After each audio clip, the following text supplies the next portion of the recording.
ॐ अज्ञानतिमिरान्धस्य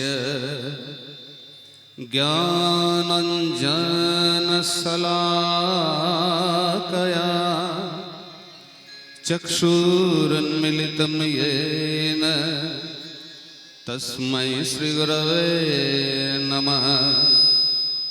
अखण्डमण्डलाकारं व्याप्तं येन चराचरं तत्पदं दर्शितं येन तस्मै श्रीगुरवे नमः।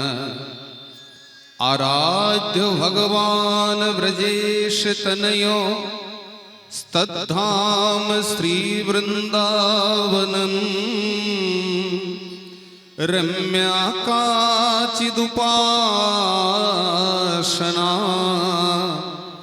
ब्रजवधूवर्गेण या कल्पिता।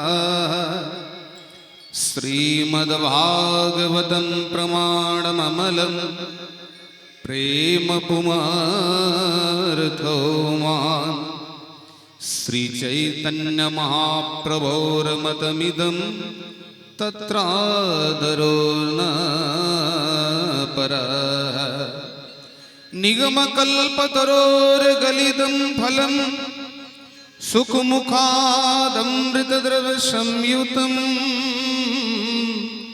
पिबत भागवतं रसमालयम्।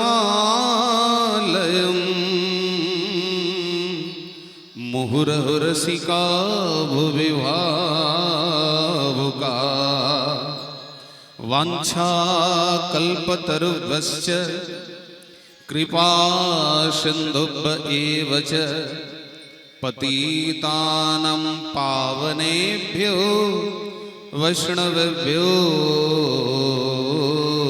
नमो नमः। हरर नाम हरर नामैव केवलम् कलो नस्तैव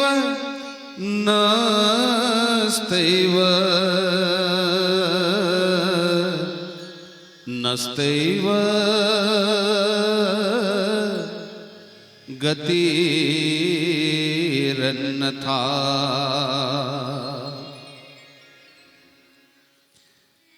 সমবেত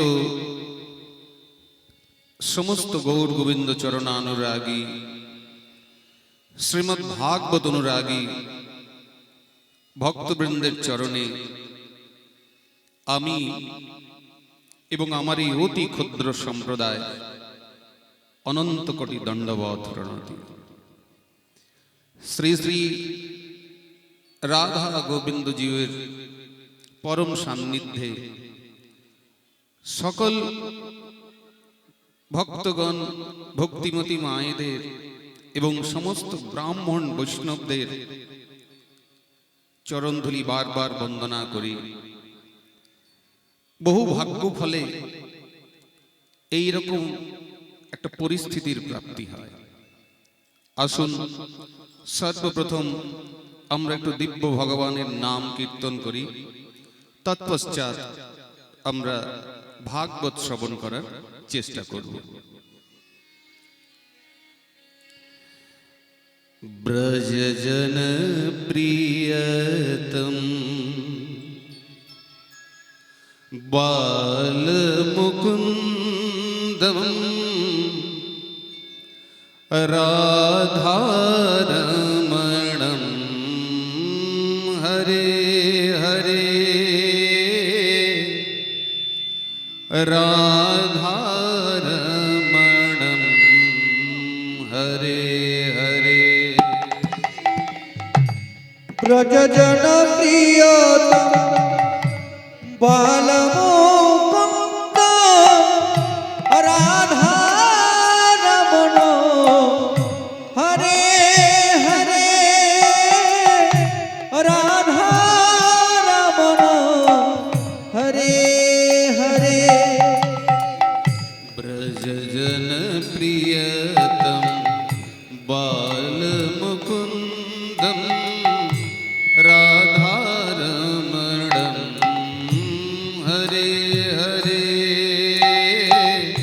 রাধারমণম হরে হরে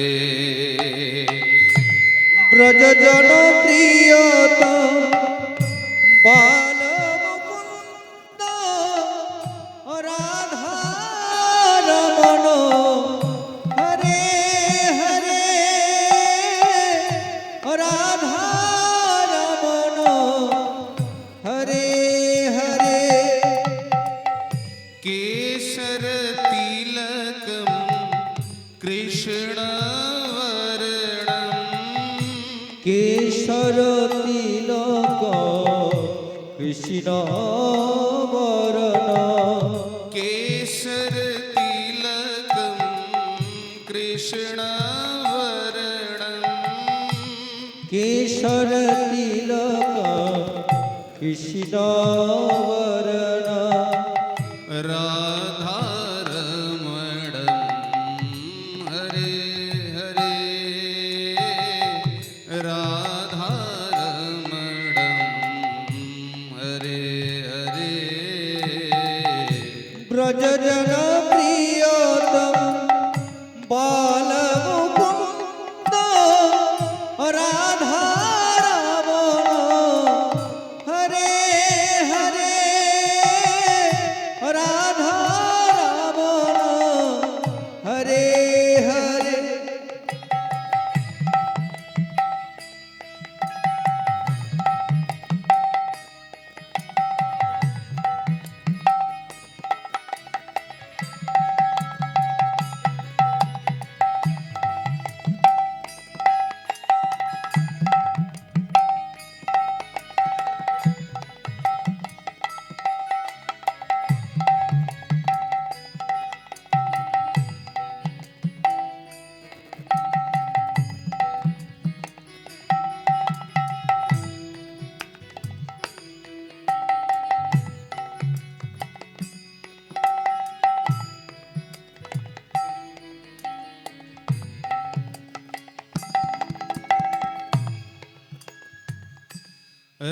राजत बनमालम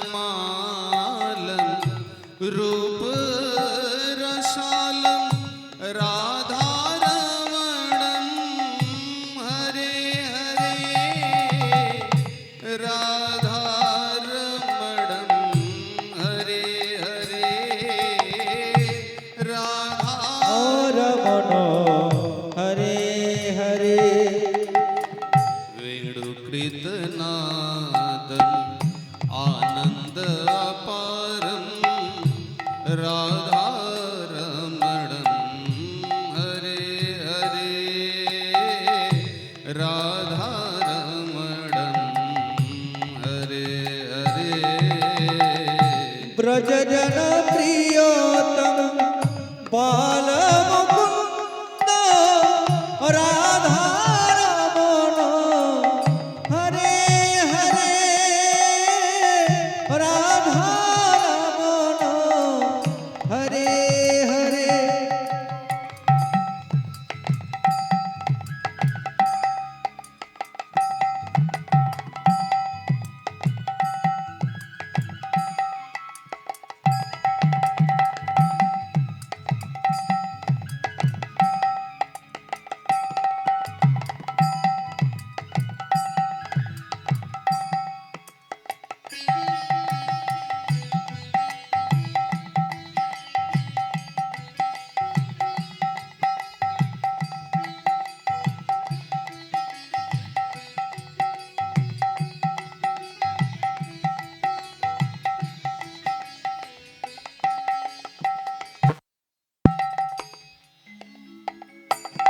सुंदर मृदुहासं हरत विषादं राधारमणं हरे हरे राधारमणं हरे हरे राधा रमण हरे हरे गुरजमुखलसितं बद्धचित्तवसितं राधारमणं हरे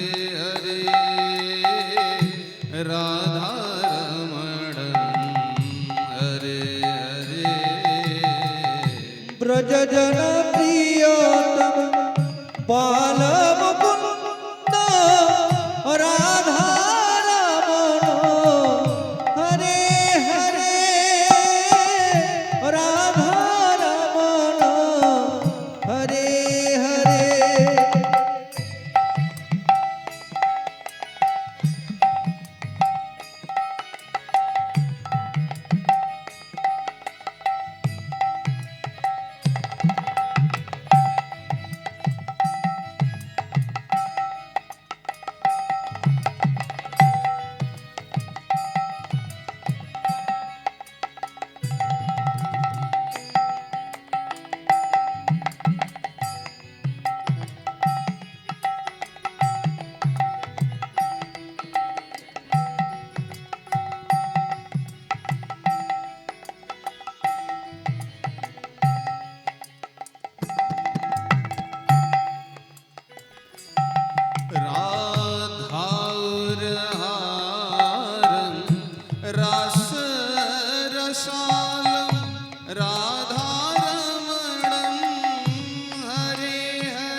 ब्रज जन प्रियतम बाल मुकुंद राधा रमण हरे हरे राधा रमण हरे हरे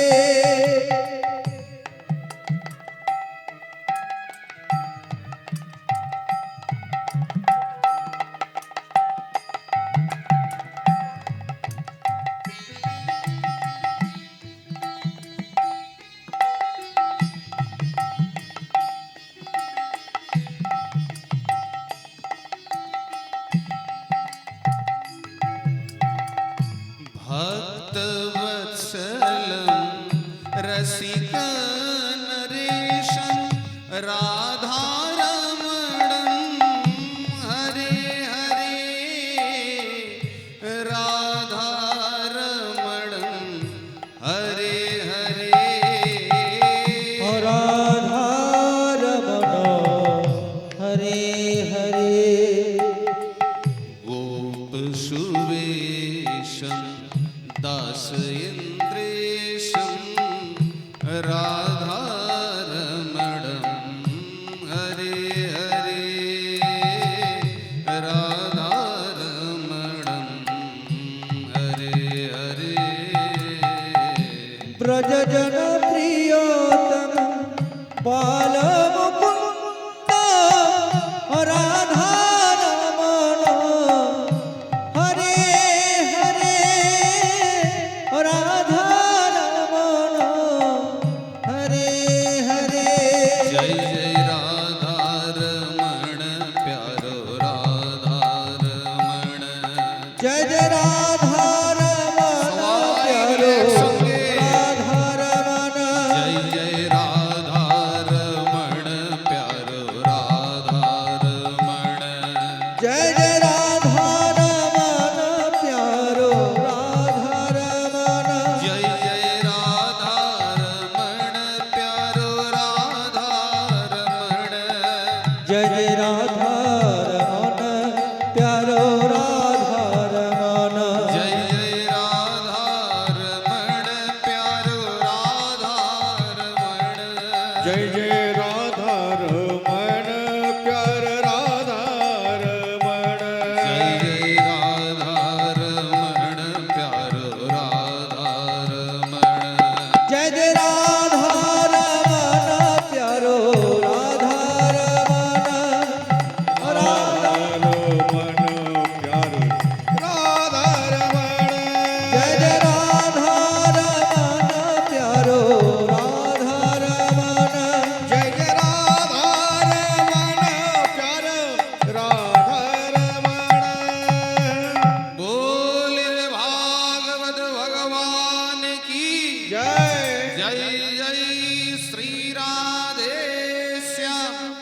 নিতাই গৌর হরি হরি বল। জন্মান্তরে ভবেৎ পুণ্যম তদা ভাগবতম লভেত। যদি কোটি কোটি জন্মের পুণ্য একসঙ্গে ফলীভূত হয় তবে এই ভাগবত শ্রবণ কীর্তনের সৌভাগ্য প্রাপ্তি হয়। জন্মান্তরে ভবেৎ পুণ্যম তদা ভাগবতম লভেত, মানে কোটি জন্মের পুণ্য যদি একসঙ্গে উদিত হয়ে যায় তবেই ভাগবত প্রাপ্তি সম্ভব। দেবতারা পর্যন্ত পায়নি। যখন সুখদেব গোস্বামীকে ভাগবত শ্রবণ করাবেন, ব্যাসদেব ওখানে শ্রবণ করাচ্ছেন, আর সেই সুখদেব গোস্বামী যখন মহারাজ পরীক্ষিতকে ভাগবত শ্রবণ করাবেন, ঠিক সেই সময় দেবতারা এসে উপস্থিত হয়েছিলেন। আর এসে বলছেন যে আমরা এক কাজ করছি, আমরা অমৃত নিয়ে এসেছি, তো এই অমৃতটা আপনি এই মহারাজ পরীক্ষিতকে পান করান, তাতে মহারাজ পরীক্ষিতের আর মৃত্যু হবে না। আর এই কথারূপী অমৃত আপনি আমাদের পান করান।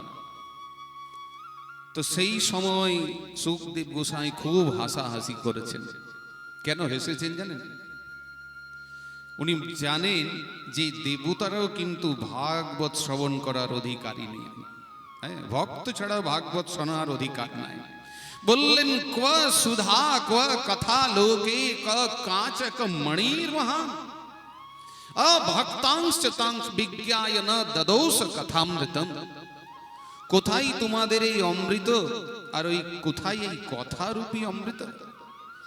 কাচক মণির মহান, কোথায় কাঁচের টুকরো, আর কোথায় এই মহান মুনি? অভক্তাংশ বিজ্ঞায় ন দদৌস কথামৃতম, তাদের অভক্ত জেনে সেই ভাগবত রূপী অমৃত প্রদান করেন। এটা ভাববেন, দেবতারা পর্যন্ত লালায়িত এই ভাগবত শ্রবণ করবে বলে। দেখুন, যদি ভাগবত শ্রবণই একমাত্র ইচ্ছা ছিল দেবতাদের, তাহলে সুখদেব গোসাইয়ের যে এখানে বসে বসে ভাগবত শোনাচ্ছেন, মহারাজ পরীক্ষিত যে অভিশপ্ত হয়েছেন 7 দিন যে ভাগবত হবে, সেখানে 54 লক্ষ সাধু সন্ন্যাসী কেবল আছে। ভাবতে পারছেন কথা? 54 লক্ষ সাধু সন্ন্যাসী, তার শিষ্য, তার প্রশিষ্য, তার উপশিষ্য নিয়ে প্রায় কয়েক লক্ষ সাধু মহাত্মা শুধু বসে আছে। তো সাধু মহাত্মার সঙ্গে বসে শ্রবণ করতে লজ্জা পাচ্ছে। চিন্তা করছেন তো? দেবতারা কি দেব শরীর মানে কি জানেন? আপনি যদি খুব পুণ্য কর্ম করেন, ধরুন খুব পুণ্য ভালো ভালো কাজ করছেন, তো কি হবে? আপনার সুখ হবে, সমৃদ্ধি হবে। কিন্তু পুণ্যটা যদি এত বেশি থাকে, তাহলে সেই পুণ্যটা কি হবে? তখন এই রক্ত মাংসের দেহে ওই পুণ্যটা ভোগ করা যাবে না। তার জন্য আপনাকে স্বর্গে নিয়ে যাওয়া হবে, দেব শরীরেও প্রাপ্তি হতে পারে। কিন্তু কতক্ষণ সেই দেবতাদের কাছে আপনি থাকবেন, স্বর্গে থাকবেন?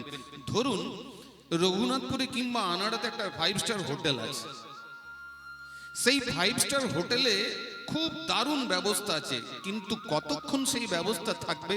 যতক্ষণ আপনি টাকা পয়সা খরচা করতে পারবেন ততক্ষণ আপনাকে পরিষেবাগুলো দেবে। আর যদি টাকা পয়সা খরচা না করতে পারেন, তাহলে কোনো পরিষেবা পাওয়া যাবে না, আপনাকে ওইখান থেকে ঘাড় ধরে বিদায় করে দেবে। ঠিক তেমনি স্বর্গ মানে কি জানেন?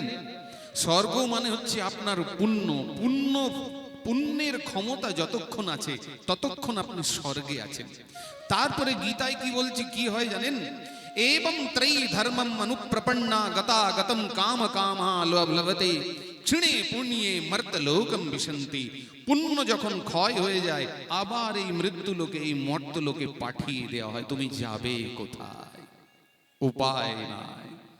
তো খুব সাবধান হয়ে যেতে হবে। ঠিক তেমনি যদি আপনি খুব অন্যায় কাজ করেন, তাহলে এই শরীরটাকে দিয়ে রোগ শোক ইত্যাদি ইত্যাদি দুর্ভোগ হবে। কিন্তু ধরুন অন্যায় অত্যাচার পাপ আপনি এত বেশি করেছেন, তখন কি হবে? তখন নরকে গতি হয়ে যাবে। নরকে কি হচ্ছে? নরকে ধরুন আপনার হাত কেটে নিয়ে চলে গেল, পা কেটে নিয়ে চলে গেল, জিভ ছিঁড়ে নিয়ে চলে গেল, কিন্তু মৃত্যু আপনার হবে না। ওই যন্ত্রণায় ছটফট ছটফট আপনি করবেন, মৃত্যু আপনার হবে না। এখানে যেমন স্বর্গে অনন্ত সুখ, নরকে যেমন অনন্ত যন্ত্রণা, ঠিক তেমনি এই যে মনুষ্য দেহ আমরা পেয়েছি অত্যন্ত দুর্লভ। কেন অত্যন্ত দুর্লভ? না স্বর্গে আপনি কর্ম করতে পারবেন না, কর্ম ফল ভোগ করতে হবে। নরকেও আপনি কর্ম করতে পারবেন না, কর্মের ফল ভোগ করতে হবে।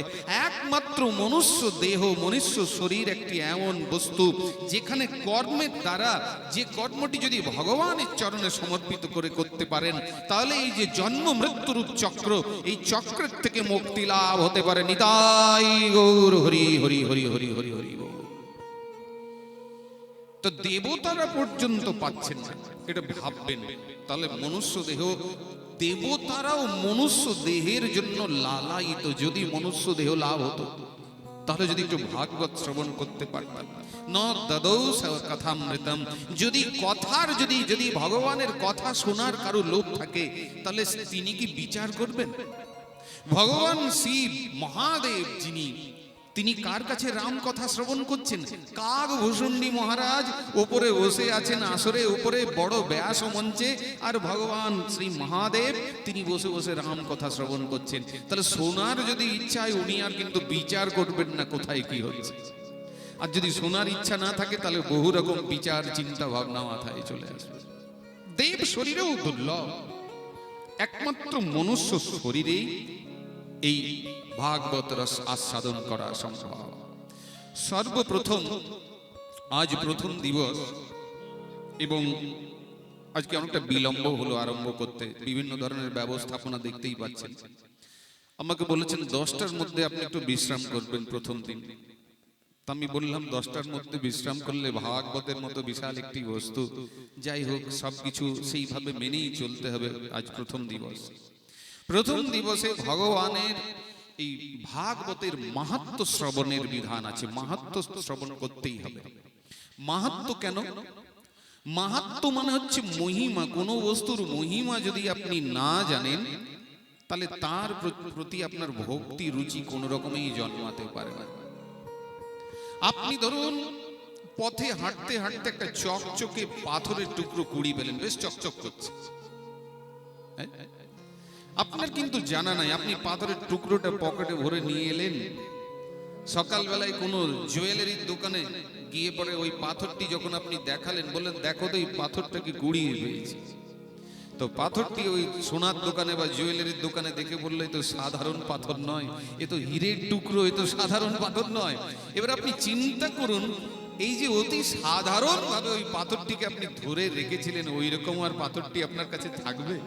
আপনি কত যত্নে ধরে রাখবেন, কত আদর করে, কত সম্মান করে রাখবেন। ঠিক তেমনি হচ্ছে এই ভাগবত। এর যদি মাহাত্ম্য শ্রবণ না করা যায়, যদি মহিমা আপনি না জানেন, তাহলে এর প্রতি আপনার প্রেম জন্মাবে কি করে? মহিমা জানতে হবে, এবং শ্রদ্ধা যদি না জন্মায় তাহলে শ্রবণের কোনো লাভ নাই। গীতায় ভগবান বলেছেন, শ্রদ্ধাবান লভতে জ্ঞানম তৎপর সমজিতেন্দ্রিয়ঃ জ্ঞানম লব্ধ্বা পরাম শান্তিমচিরেণাধিগচ্ছতি। যিনি শ্রদ্ধাবান তিনি ভক্তি জ্ঞান বৈরাগ্য লাভ করেন।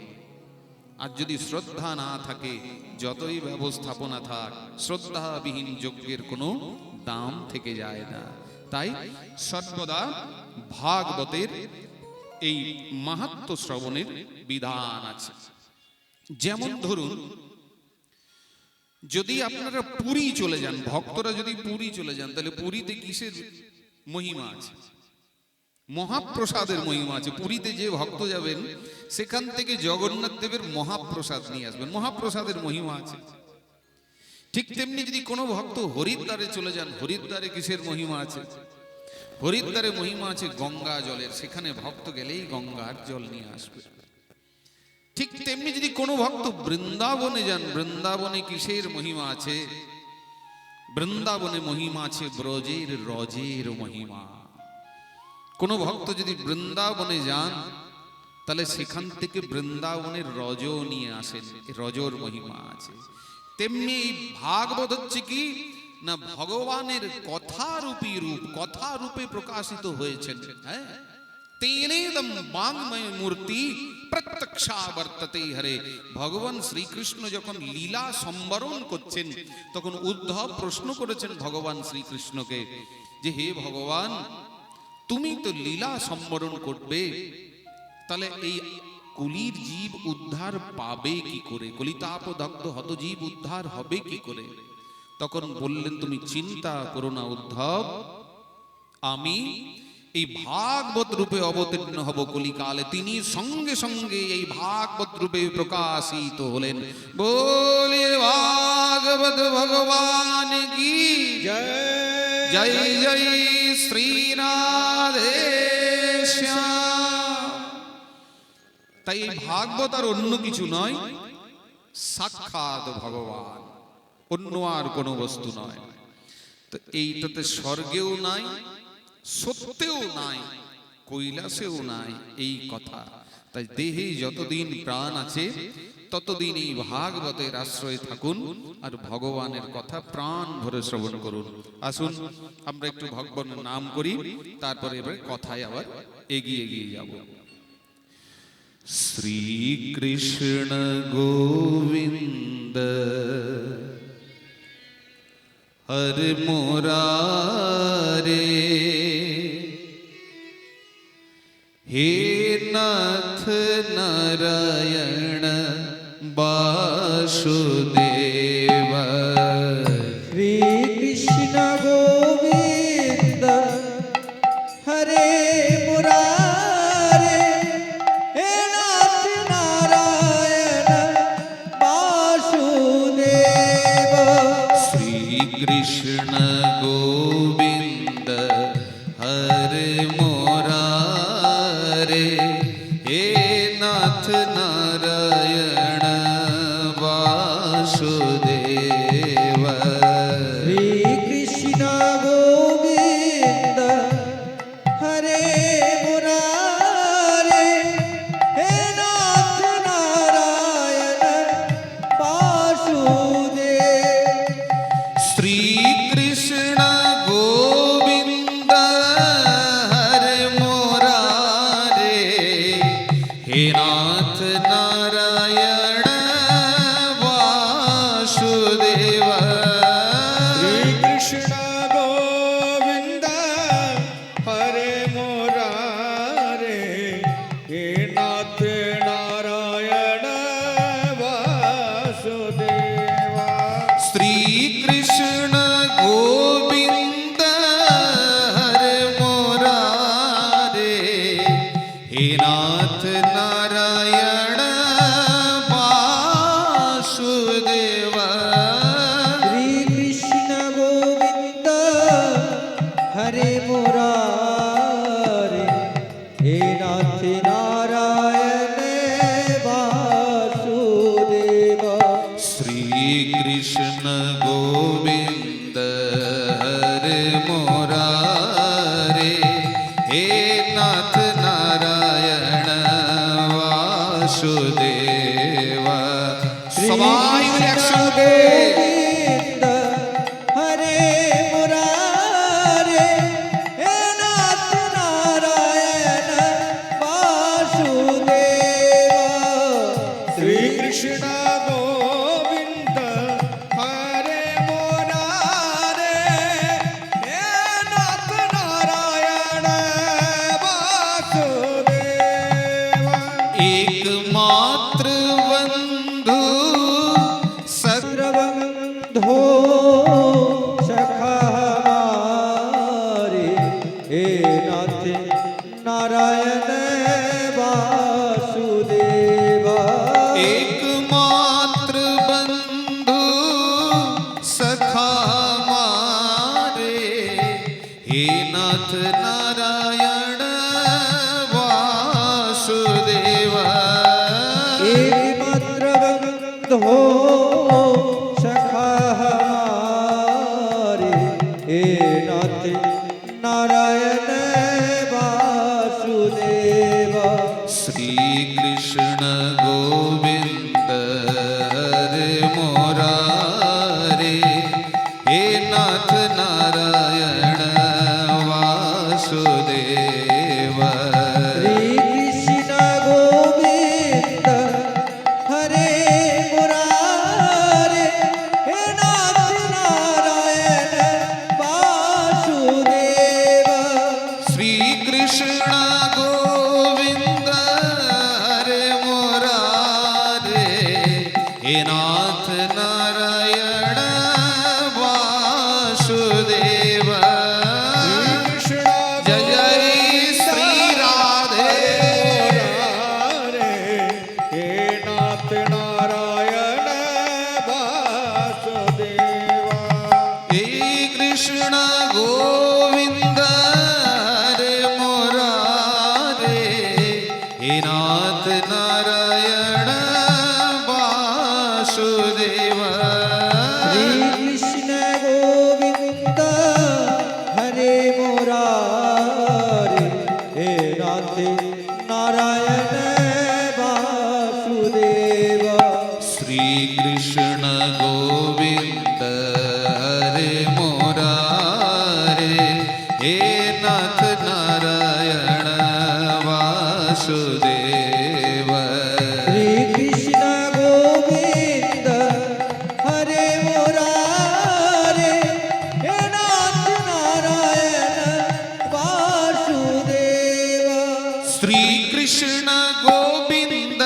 हरे मुरारे हे नाथ नारायण वासुदेव कृष्ण गोविंद हरे मुरारे हे नाथ नारायण वासुदेवा श्री कृष्ण गोविंद हरे मुरारे हे नाथ नारायण वासुदेव श्री कृष्ण गोविंद हरे मुरारे हे नाथ नारायण वासुदेवा श्री कृष्ण गोविंद हरे मुरारे हे नाथ नारायण वासुदेवा स्वामी नाथ नारायण वासुदेवा बोलिए भागवत भगवान की जय जय श्री राधे श्याम প্রথম দিবস শ্রীমদ্ ভাগবতের মাহাত্ম্য। আসুন, যারা যারা শ্লোকটি জানেন, অনেকেই হয়তো এই শ্লোকটি জানেন, সঙ্গে সঙ্গে বলবেন। এই শ্লোক বলবো, শ্লোক ভাঙার চেষ্টা করবো, আর আমরা কথাই এগিয়ে এগিয়ে যাব। সচ্চিদানন্দ রূপায় विश्वोत्पत्त्यादि हेतवे तापत्रय विनाशाय श्रीकृष्णाय वयं नमः श्रीकृष्णाय वयं नमः श्रीकृष्णाय वयं नमः। सच्चिदानंद रूपाय, वेदे भगवान के सच्चिदानंद स्वरूप बोलेছে। सच्चिदानंद, তিনি সৎ, তিনি চিত অর্থাৎ চেতন, তিনি সত্য স্বরূপ, তিনি চেতন স্বরূপ, তিনি আনন্দ স্বরূপ। যারা নির্গুণ নিরাকার ব্রহ্মের উপাসনা করেন তারা সত্যের উপাসনা করেন। সৎ জ্ঞান মার্গে যারা আছেন তারা সত্যের উপাসনা করেন। যেমন গীতায় ভগবান বলছেন না, সমো অহম সর্বভূতেষু ন মে দেশু অস্তি ন মে প্রিয়, আমি সবার প্রতি সমান। তিনি নির্গুণ নিরাকার, যারা সত্যের উপাসনা করছেন, জ্ঞান মার্গে যারা রয়েছে। তো এই সৎ সঙ্গে যখন চিতের মিলন হয়ে যাচ্ছে, সৎ যুক্ত চিত, তখন হয়ে গেল জ্ঞান মার্গে, তখন আর থাকলো না, তখন হয়ে গেল তার পরমাত্মা। যেমন নির্গুণ নিরাকার ব্রহ্ম ছিল জ্ঞান মার্গে, এখানে কিন্তু নির্গুণ নিরাকার আর থাকলো না, এখানে তার কাছে পরমাত্মা রূপে ভগবান এলেন। সত্যের সঙ্গে যখন চেতনের মিল হয়ে গেল, সৎ যুক্ত চিত, তখন হয়ে গেল পরমাত্মা। তিনি নির্গুণ কিন্তু সাকার, ভক্তের হৃদয়ে বিরাজমান। গীতায় বলছেন না, ঈশ্বর সর্বভূতানাম হৃদয়েষে অর্জুন তিষ্ঠতি ভ্রাময়ন সর্বভূতানি যন্ত্র আরুণানি মায়া। ভগবানকে খুঁজছো কোথায়? আমরা কোথায় খুঁজছি? মন্দিরে খুঁজছি, বিগ্রহতে দর্শন করছি, যে কোনো জায়গায় ছুটে ছুটে যাচ্ছি তীর্থে। বলছে ভগবান আর অন্য কোথাও নাই অর্জুন, তোমার হৃদয়ের মাঝেই লুকিয়ে আছে। তুমি চেষ্টা করো, তুমি অন্তর্মুখী হও, তুমি তোমার ভেতরটা একবার চেষ্টা করো। তুমি যদি ভেতরটা একবার দেখবার চেষ্টা করে নাও না, তাহলে তোমাকে আর বাইরে দেখতে হবে না, তুমি ভেতরেই সব পেয়ে যাবে। যারা খুব আরম্ভিক স্তরের ভক্ত তারা কি করছেন? তারা ভাবছেন যে মন্দিরের মধ্যেই কেবল ভগবান আছেন। আর যারা পরম হয়ে যান তখন তাদের কাছে সব জায়গায় ভগবান থাকে, তাদের আর কোনো একটা জায়গা নয়। মহাভাগবত দেখে স্থাবর জঙ্গম, তাহা তাহা হয় নিজ ইষ্ট দেব স্ফুরন। স্থাবর জঙ্গম নাহি দেখে, দেখে তার মূর্তি, তাহা তাহা হয় নিজ ইষ্ট দেব স্ফূর্তি। তিনি তখন একটা গাছের মধ্যেও দেখবেন ভগবানকে দেখছেন, একটা পাথরের মধ্যেও ভগবানকে দেখছেন। প্রহ্লাদকে যখন হিরণ্যকশিপু জিজ্ঞেস করছেন যে রে প্রহ্লাদ কুত্র তব হরি তিষ্ঠতি, বল বল তোর হরি থাকে কোথায় প্রহ্লাদ? প্রহ্লাদ বলছে কোথায় থাকে না, তুমি আমাকে সেটা আগে বলে দাও। এমন কোন জায়গা আছে যেখানে আমার হরি নাই? সর্বত পাণিপাদন্ত সর্বত শিশিরো মুখম সর্বত শ্রুতিমল্লোকে সর্বম আবৃত তিষ্ঠতি, জলে স্থলে অন্তরিক্ষে সর্বব্যাপী বিভু হরি। আমি তো যেখানে দেখছি সেখানে হরি ছাড়া আর কিছু দেখতেই পাচ্ছি না। এই হলো ভক্তের লক্ষ্য, এই হলো ভক্তের ভাব। যারা সেই রকম অবস্থায় পৌঁছে গেছেন তাদের কাছে সমস্ত জায়গায় ঈশ্বর দর্শন হচ্ছে। তো যোগীর হয়ে গেল পরমাত্মা, সৎ যুক্ত চিত যোগীর পরমাত্মা। এবং এই সৎ যুক্ত চিত যুক্ত আনন্দ, সচ্চিত আনন্দ, ভগবান সচ্চিত আনন্দ। এই সতের সঙ্গে চিত যুক্ত হলো, চিতের সঙ্গে যখন আনন্দ যুক্ত হয়ে গেল তখন তিনি হয়ে গেলেন ভক্তের ভগবান।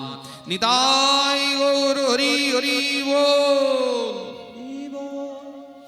आत्मरामश्च मुनयो निर्ग्रन्थापि उरुक्रमे कुर्वन्तु वहेतु किं भक्तिं मिथ्यमभूत गुणो हरिः। आत्माराम मुनिगण পর্যন্ত শ্রীকৃষ্ণের অহেতুকী ভক্তি করে থাকেন। কেন ভক্তি করে থাকেন না, বলছে শ্রীকৃষ্ণের এমন গুণ, তার অহেতুকী ভক্তি মানে চাওয়া পাওয়া ছাড়া ভক্তি না করে থাকতে পারে না, এমন শ্রীকৃষ্ণের মহিমা। এই সচ্চিদানন্দ স্বরূপ ভগবান তিনি যখন হয়ে যান তখন কি হয়ে যায় জানেন? তখন কখনো কখনো তিনি বৃন্দাবনের ধুলায় গড়াগড়ি দিতে থাকেন। সেই এত বড় ব্রহ্ম পরমাত্মা আজ বৃন্দাবনের ধুলায় গড়াগড়ি দিচ্ছেন, সখাদের কাছে এঁটো ফল খাচ্ছেন। রাধারানী মান করে থাকলে তার চরণ দুটি ধরে বন্দনা করছেন। স্মর করল খণ্ডনম মম শিরসি মণ্ডনম দেহি পদ পল্লব উদারম, দেহি পদ পল্লব উদারম। তুমি তোমার চরণ দুখানি দিয়ে দাও রাধারানী। ভক্তের ভগবান তিনি ভক্তের কাছে বশ্যতা স্বীকার করে নেন, ভগবান তার ভক্তের বশ্যতা স্বীকার করে নেন। অম্বরীশ মহারাজ দেখুন চরিত্রগুলো ভাগবতের। অম্বরীশ মহারাজ তার পেছনে যখন ওই মানে দুর্বাসা মুনি যখন একজন কৃত্যা তৈরি করে দিল, হ্যাঁ, দুর্বাসা মুনির পেছনে পেছনে যখন ভগবানের সুদর্শন চক্র ছুটছে, প্রথমে চলে গেছেন দুর্বাসা মুনি কোথায়? ব্রহ্মলোকে। ব্রহ্মার কাছে গিয়ে বলছেন যে বাবারে রক্ষা করুন ব্রহ্মদেব। ব্রহ্মা বলছেন আমার দ্বারা সম্ভব নয়, আমি পারব না। শিবের কাছে চলে গেছেন, ভগবান শিব বলছেন আমিও তোমাকে রক্ষা করতে পারবো না দুর্বাসা, এই চক্রের হাত থেকে তুমি বিষ্ণু লোক চলে যাও। বিষ্ণু লোকে যখন এসে উপস্থিত হলেন তখন ভগবান বিষ্ণু বলছেন শোনো শোনো, আমার পক্ষে ওই চক্রকে আর উপায় নাই, চক্রকে আমি ফেরাতে পারবো না। কেন না, অহম ভক্ত পরাধীন অস্বতন্ত্র এব দ্বিজা। শোনো শোনো হে ব্রাহ্মণ, আমি ভক্তের অধীন, আমি স্বতন্ত্র নয়। ভক্ত যা বলে সেটাই আমি করে দিই, আমি স্বতন্ত্র নই। তুমি চলে যাও, তুমি যার চরণে অপরাধ করেছো তার কাছে ক্ষমা প্রার্থনা করো, তিনি যদি তোমাকে ক্ষমা করে দেন তাহলেই তোমার ক্ষমা হলো, তাছাড়া আমি আর তোমাকে পারবো না। অম্বরীশ মহারাজের কাছে দুর্বাসা মুনি ছুটে ছুটে এসেছেন, যখন এসে ক্ষমা করো করে হাত জোড় করেছেন। উল্টো 1 বছর এই করতে করতে 1 বছর হয়ে গেছে, ভাবতে পারছেন? ক্ষুধায় তৃষ্ণায় অম্বরীশ মুনিও বসে আছেন। মহারাজ চিন্তা করছেন, হাত জোড় করে বলছেন প্রভু এরকম বলবেন না। বলছি চক্র থেকে মুক্তি পাওয়ার উপায়? বলল চক্র থেকে মুক্তি পাওয়ার উপায় একটাই আছে, আপনাকে যেটা বলেছে আপনি আমার কাছে এসেছেন তো, তা আমি হাত জোড় করে এই চক্রের কাছে প্রার্থনা করছি যে হে সুদর্শন, যদি কোনোদিন ভগবানকে আমি মন প্রাণে ডেকে থাকি তাহলে তুমি স্থির হও, ব্রাহ্মণকে রক্ষা করো, পণ্ডিতকে রক্ষা করো। তো ভক্তের কাছে ভগবান আত্মসমর্পণ করে দেন, এটাই বোঝানোর জন্যই ভাগবতের মাহাত্ম্য। সচ্চিদানন্দ রূপায়, শ্লোকটি প্রথমেই বলে দিলেন, তিনি সত্য স্বরূপ, তিনি চেতন স্বরূপ, তিনি আনন্দ স্বরূপ। আর আনন্দ স্বরূপ যখন ভগবান হয়ে যান তখন ভক্তরা কি করে? ভক্তরা তখন ভগবানকে নিয়ে আনন্দে নাম করে, কীর্তন করে, গান করে। ব্রজগোপীরা কি বলেছে দেখুন, কত সুন্দর পদের মধ্যে বলেছেন নরোত্তম দাস ঠাকুর, জীবনে মরণে গতি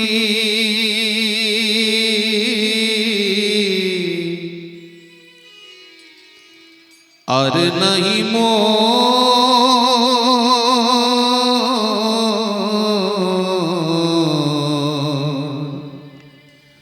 যুগল কিশোর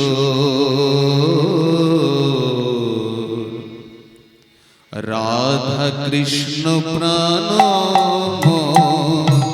যুগল কিশোর রাধা কৃষ্ণ প্রাণ যুগল কিশোর কালিন্দির কুলে কেলি কদম্বের রতন বেদির পরে বসাব দুজন। কালিন্দির কুলে কেলি কদম্বের রতন বেদির পরে বসাব দুজন। কালিন্দির কুলে কেলি কদম্বের রতন বেদির পরে বসাব দুজন। কালিন্দির কুলে কেলি কদম্বের রতন বেদির পরে বসাব দুজন। শ্যাম গৌরী অঙ্গে দেব চুয়া চন্দনের গন্ধ, চামর ঢুলাব কবে হেরিব মুখ চন্দ। শ্যামবরী অঙ্গে দেব চুয়া চন্দনের গন্ধ, চামর ঢুলাব সদা হেরিব মুখ চন্দ্র। গাঁথিয়া মালতীর মালা, গাঁথিয়া মালতীর মালা, গাঁথিয়া মালতীর মালা, গাঁথিয়া মালতীর মালা দেব দোহার গলে। গাঁথিয়া মালতীর মালা দেব দুহার গলে। অধরে তুলিয়া দেব কর্পূর তাম্বুলে। রাধা কৃষ্ণ প্রাণ হরি হরি হরি হরি হরি হরি। রাধা কৃষ্ণ প্রাণ যুগল কিশোর। ললিতা বিশাখা দে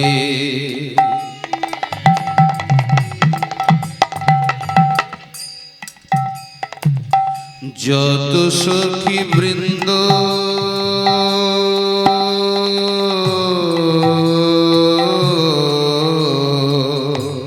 ললিতা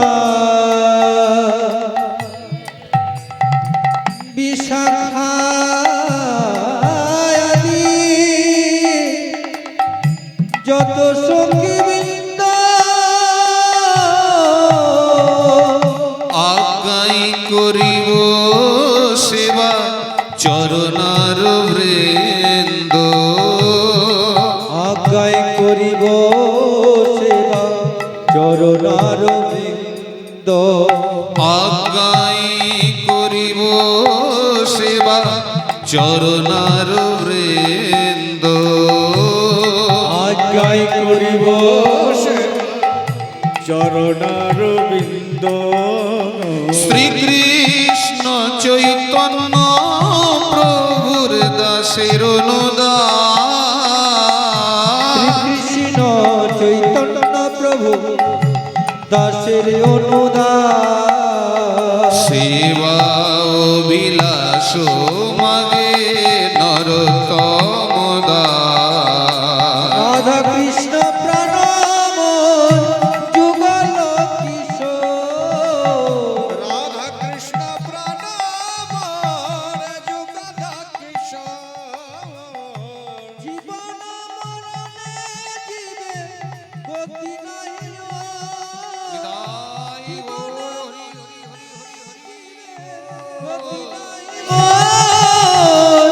যুগল কিশোর। রাধা কৃষ্ণ প্রণাম যুগল কিশোর। রাধা কৃষ্ণ প্রণাম যুগল কিশোর।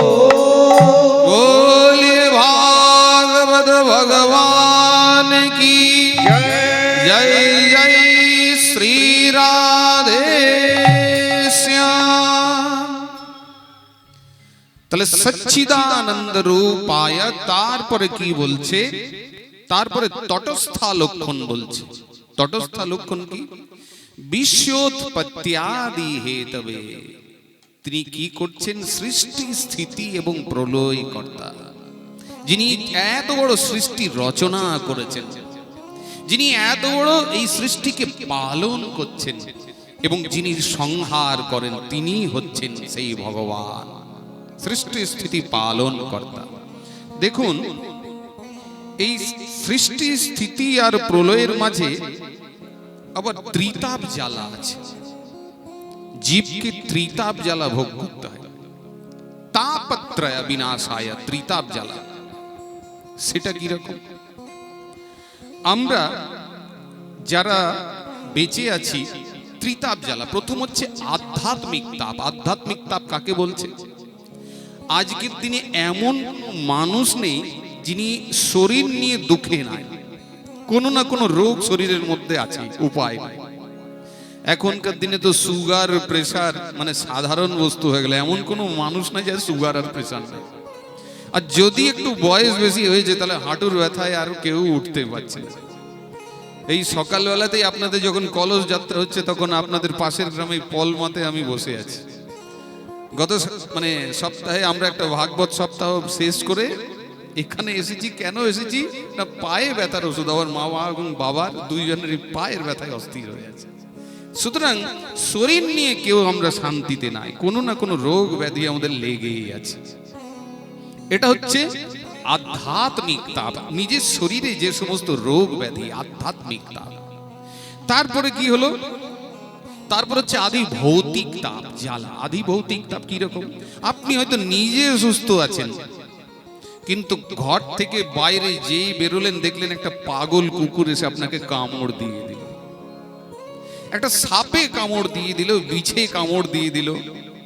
যদি সব ভালো আছে তো দেখছেন প্রতিবেশীর সঙ্গে একটু ঝামেলা হয়ে যাচ্ছে। ঘরের পাশে যে আছে, এমনিতে সব ভালোই ছিল, প্রতিবেশীর সঙ্গে আর হচ্ছে না। আর তারপরে আরেকটি কি তাপ আছে?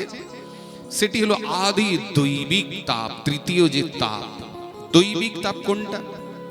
দেখুন, দু তিন দিন আগে দেখলেন তো কত বড় ঝড় জল হয়ে গেল হঠাৎ করে।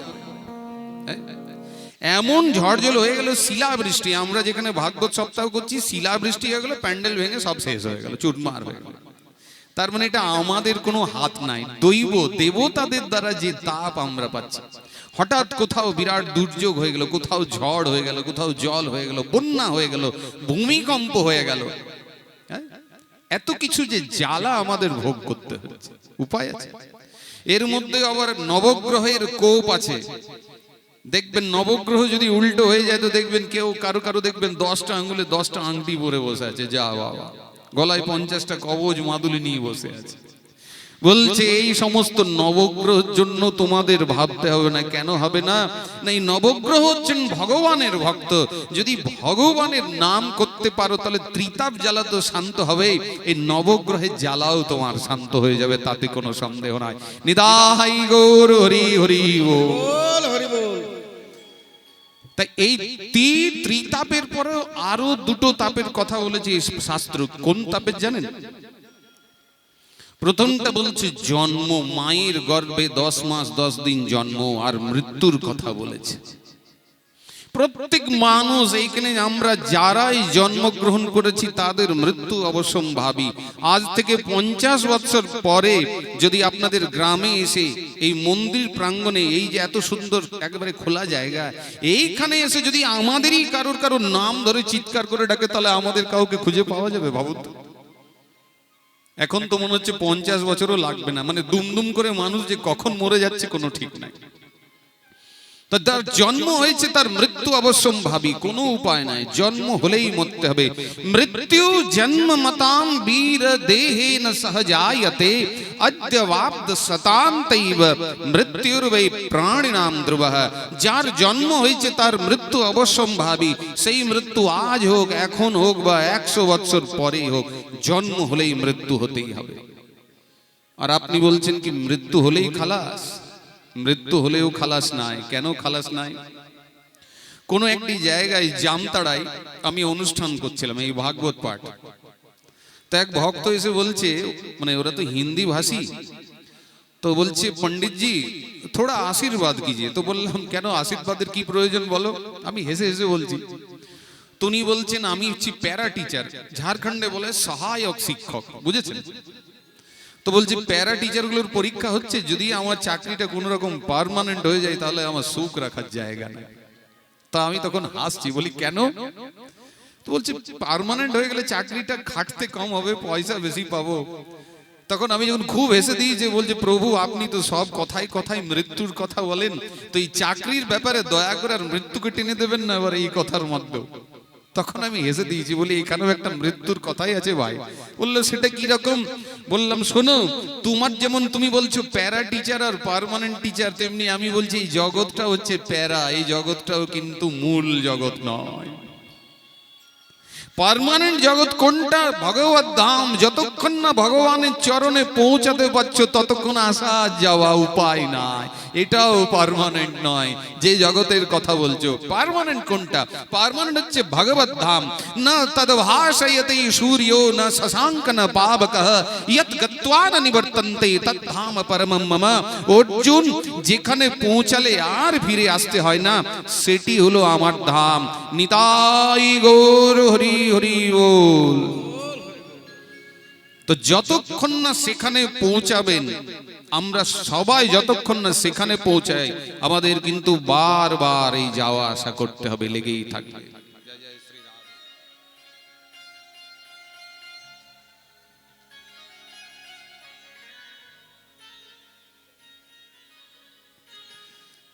মৃত্যুর কথা ভাববেন। কেন এই কথাটি বলছি? না, মৃত্যুর থেকে এসেছে গীতা, আর মৃত্যুর থেকে এসেছে এই ভাগবত। অর্জুনের মতো বীর মুখের সামনে যুদ্ধক্ষেত্রে দেখছে কি না আত্মীয় স্বজন থেমে আছে, এদের সঙ্গে আমাকে যুদ্ধ করতে হবে। যুদ্ধ ছেড়ে দিলেন, বললেন সামান্য বিষয়বস্তুর জন্য আত্মীয় স্বজনের সঙ্গে যুদ্ধ করতে হবে। ভগবান দেখলেন তাহলে অর্জুনকে উদ্ধার কি করে করি, তখন তিনি অর্জুনকে গীতার উপদেশ দিয়েছিলেন কুরুক্ষেত্রের রণাঙ্গনে। এটা ভাববেন। আর ভাগবত এলো কি করে? না, মহারাজ পরীক্ষিত অভিশপ্ত হয়েছেন 7 দিনের মধ্যে তার মৃত্যু হবে, তাকে সুখদেব গোসাই ভাগবত শ্রবণ করাচ্ছেন। মৃত্যুর থেকে গীতা, মৃত্যুর থেকে ভাগবত। তাই ভাগবতের যারা শ্রোতা হবেন তাদের জন্য এই চিন্তাটুকু থাকে যে এই রক্ত মাংসের দেহটি আমি নই, আর এবং আমাকেও ছেড়ে যেতে হবে, এই বোধটি থাকা দরকার। এই বোধটা যেন থাকে। জন্ম আর মৃত্যু, মৃত্যুর পর আবার মায়ের গর্ভে 10 মাস 10 দিন বাস, এটা আরো কষ্টের। সেটা কিরকম জানেন? এই ভাগবতের মধ্যেই কপিল দেহূতি সংবাদের মধ্যে বর্ণনা আছে যে মায়ের গর্ভে যখন সন্তান আসে, 6 মাস যখন মায়ের গর্ভে সে থাকে, তখন তার সমস্ত জ্ঞান হয়ে যায়, সে সব বুঝতে পারে। কি হয় জানেন? মায়ের পেটে যখন সন্তান ছটফট ছটফট করে তখন মা ভাবে বাবা কি আনন্দ, ছেলে আমার খেলা করছে। আসলে খেলার ব্যাপার নয়, ভালো করে শুনে রাখুন। ওই যে মায়ের সঙ্গে একটা হাতের মধ্যে একই যোগ রয়েছে সন্তানের। মা যে কিছু তিক্ত লবণ, হ্যাঁ, যত যা কিছু খাবে মা, সেই খাবারটা যখনই পেটে চলে যাবে তখন ওই সন্তানের বড় কষ্ট হয়, যন্ত্রণা হয়। যত তীক্ষ্ণ, যত লবণ, যত টক খাবে মায়ের সে সময় খেতেও ইচ্ছা করবে, আর যেটা খাবে তখন ওই সন্তান ছটফট ছটফট করবে জ্বালায়। সেই চিন্তা করবে কোনো রকম যদি এখান থেকে চলে যেতে পারি তাহলে প্রাণ বাঁচলো, বড় কষ্ট হচ্ছে। কিন্তু বললে কোনো উপায় আছে? জরায়ু, মাতৃগর্ভে জরায়ু তাকে এমন ভাবে ধরে রাখবে, নড়াচড়া পর্যন্ত করতে দেবে না। অবস্থাটা ভালো। এখানে সন্ধেবেলা সূর্যাস্ত হয়ে গেছে কিন্তু একটা ফ্যান লাগাতে হয়েছে, কেন না গরম লাগছে। এখানে মায়ের গর্ভে কত উষ্ণতা, কত কষ্ট, মায়ের গর্ভে এত উষ্ণতা, এত গরম, সেই গরমের মধ্যে জ্বালার মধ্যে থাকতে হচ্ছে। কৃমি কীটগুলো কুরে কুরে খায় মায়ের গর্ভে। তখন জীব চিন্তা ভাবনা করে যে হে ভগবান, এইবারে যা হয়েছে হয়েছে, এইবারে যখন জন্ম নেব তখন তোমাকে ডাকবো, তোমাকে না ডেকে এই জন্ম মৃত্যুর চক্রে যেন আমি না পড়ি। যখন এইরকম ভেবে নেয় জীব, ভাবলে আর কি হবে, বেরোবার উপায় নাই। 10 মাস 10 দিন পর যখনই ভূমিষ্ঠ হয়ে যায় তখনই সব যন্ত্রণার জগতে ভগবানের মায়া গ্রাস করে নেয়, অদ্ভুত মায়া। তাপত্র বিনাশায়, তাই ত্রিতাপ জ্বালার এই জ্বালার থেকে মুক্তি পাওয়ার জন্য উপায় কি? শ্রীকৃষ্ণায় বয়ম নুমঃ। তাহলে সব জ্বালা দূর হয়ে যাবে কিসে? ভগবানের নামে। কি বলছে? ব্রজ কে নন্দ লালা राधा जी के सांवरिया, सब दुख दूर हुए जब तेरा नाम लिया। निदाई गौर हरि हरि बोल। ब्रज के नंद लाला राधा जी को सावरिया, सब दुख दूर हुए जब तेरा नाम लिया। ब्रज के नंद लाला राधा जी के सांवरिया, सब दुख दूर हुए जब तेरा नाम लिया।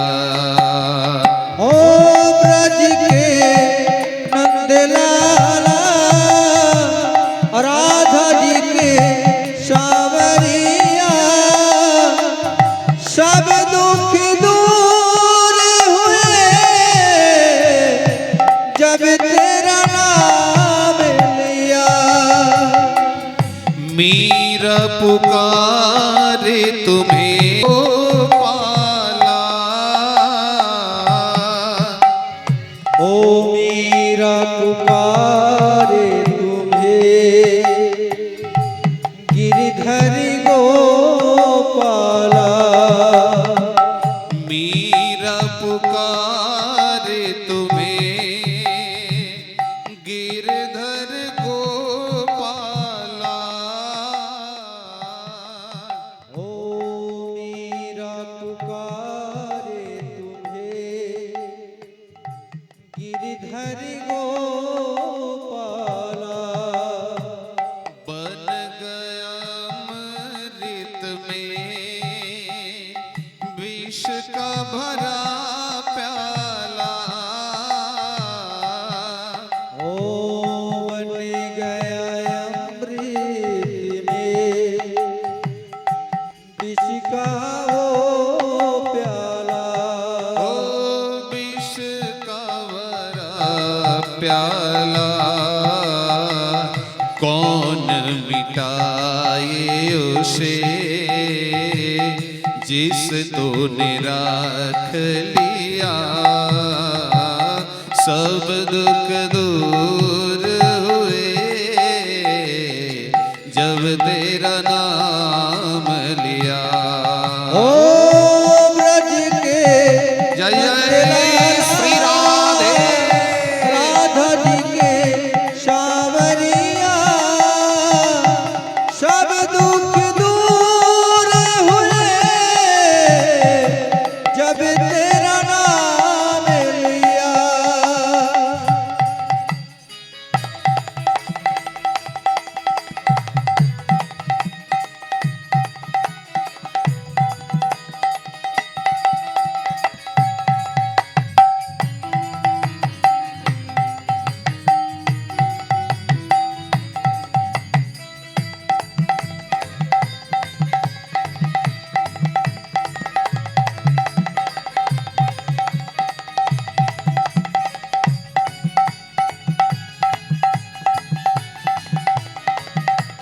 সবাই মিলে আনন্দ করে।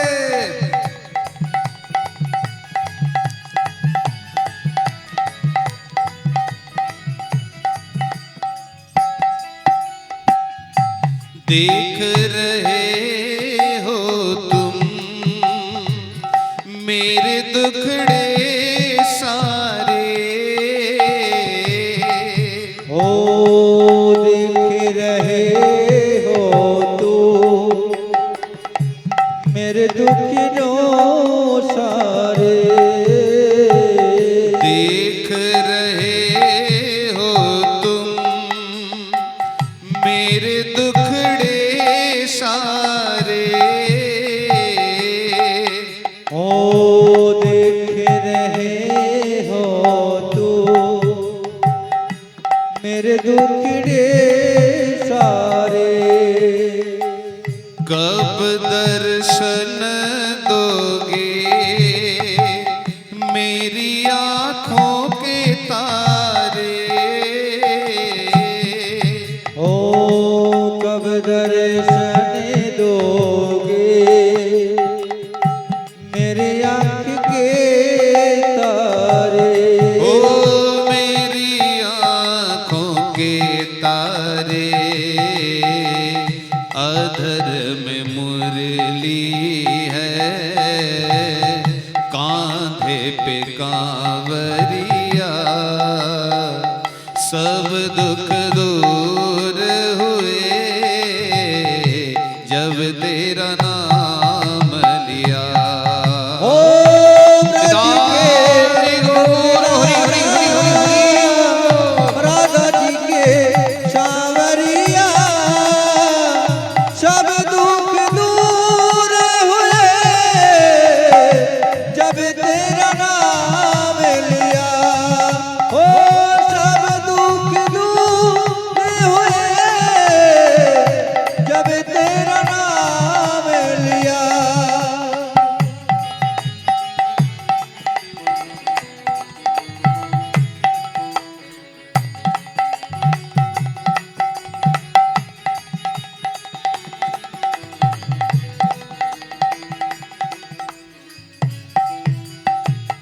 बोलिए भागवत भगवान की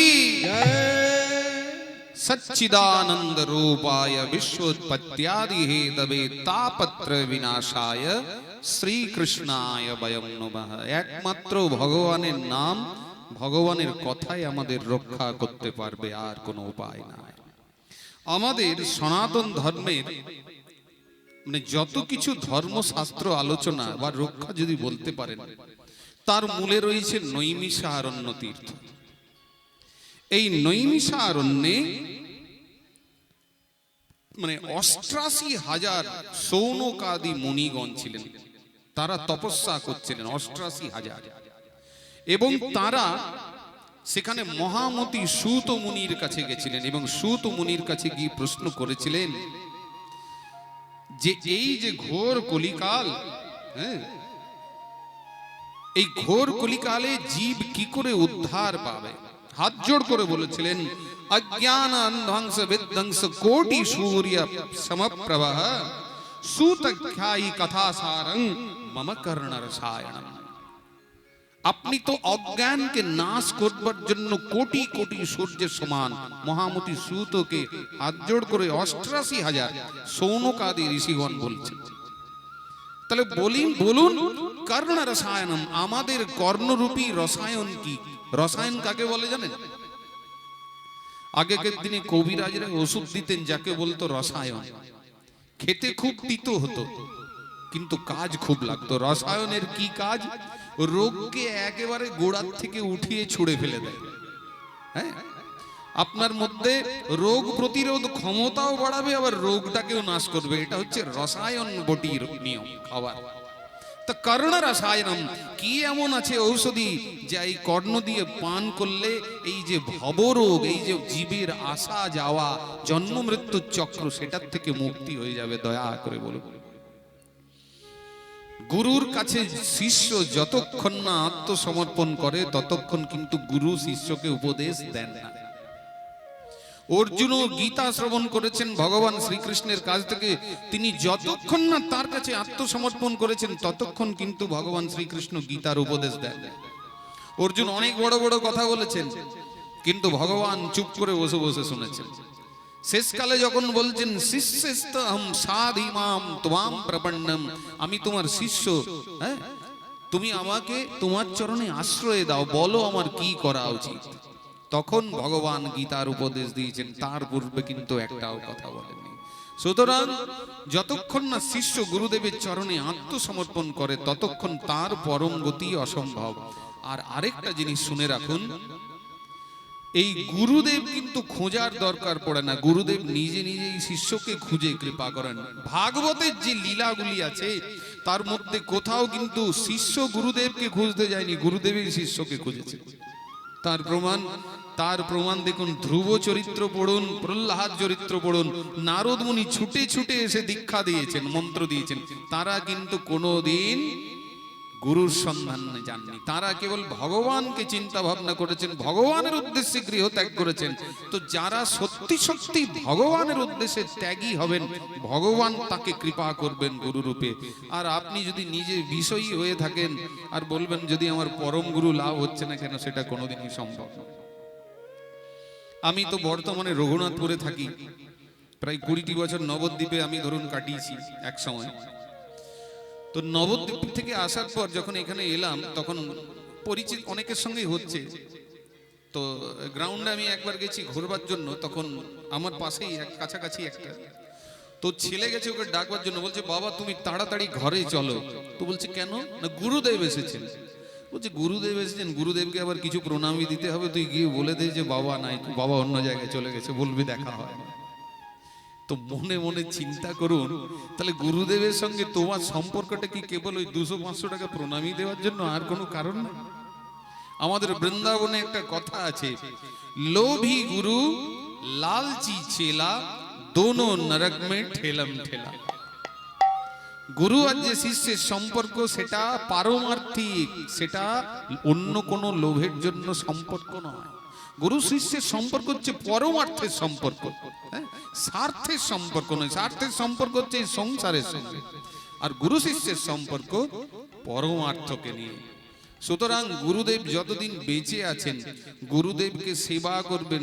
দীক্ষা নিলাম আর গুরুদেবের চিত্রতে খুব ফুল দিচ্ছি, হয়ে গেল কাজ, এটা কিন্তু ভুল। উনি যতদিন শরীরে আছেন, গুরু দেহ নয়, এই বোধটা মাথায় আনবেন। যদি কেউ ভাবেন গুরুদেব রক্ত মাংসের দেহ, তাহলে ভুল চিন্তা করছেন। বিশ্বনাথ চক্রবর্তী ঠাকুর তার টিকায় লিখেছেন, ভাগবতের টিকায়, সাক্ষাৎ ভগবতা বুদ্ধা নচ মর্ত্য বুদ্ধা করহিচিত। গুরুদেবকে সব সময় ভগবান চিন্তা করবে, ভগবত বোধ করবে, তাকে মর্ত্য বুদ্ধ, তাকে কোনোদিন সাধারণ মানুষ বোধ করবে না। এই বোধটা থাকা দরকার। আর গুরুকে কি করতে হয় জানেন? গুরুদেবকে সেবার দ্বারা সন্তুষ্ট করতে হয়। সেবার দ্বারা, সেবা মানে টাকা পয়সা দেওয়া নয়।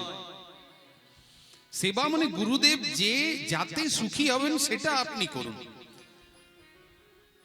গুরুদেবের খুব সুগার আছে আর আপনি এক গাদা রসগোল্লা নিয়ে গেছেন, গুরুদেব আপনাকে খেতেই হবে, তাহলে এটা কি গুরুদেবের সেবা হচ্ছে? আপনি তো গুরুদেবকে মৃত্যুর মুখে ঠেলে দিচ্ছেন। পায়ে ব্যথা আছে, গুরুদেবের পায়ে হয়তো রেখে কোন রকম বিশ্রাম করছেন, উনি হয়তো একান্তে একটু বিশ্রাম করছেন দুপুর বেলায়, আপনি বলছেন না গুরুদেব আমি এসেছি, উপায় নাই উঠুন, তাহলে এটা কি গুরুদেবের সেবা হচ্ছে? গুরুদেবের সেবা হচ্ছে কোনটা না, গুরু যাতে সন্তুষ্ট হয়ে যান, গুরুদেব যাতে আনন্দ পান, সেটাই হচ্ছে আপনার কাজ। তাতে অর্থ দিয়ে হতে পারে, চরণ সেবা করেও হতে পারে, উনি যেটা আদেশ করবেন সেটার পালন করুন, নিজের বুদ্ধি কোনোদিন গুরুদেবের কাছে লাগাতে নাই, এটাই হচ্ছে আসল কথা। তো গুরুকে সেবা করবেন, সেবার দ্বারা সন্তুষ্ট করবেন, তারপরে প্রশ্ন করবেন, তবেই আপনার কৃপা লাভ হবে।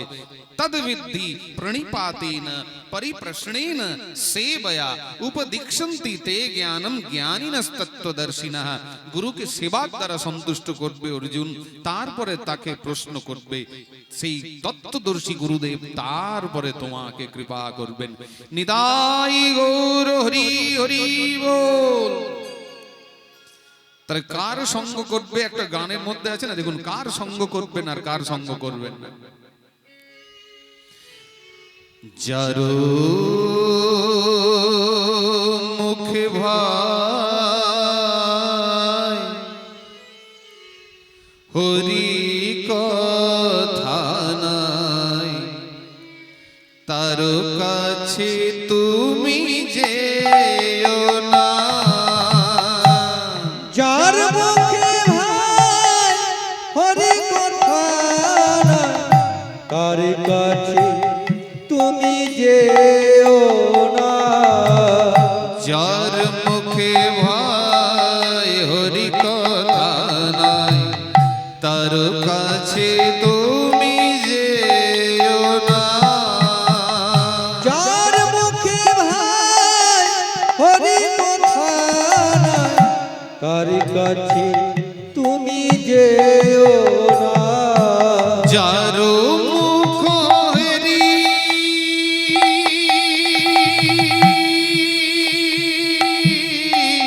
ভুলে যাবে হরি,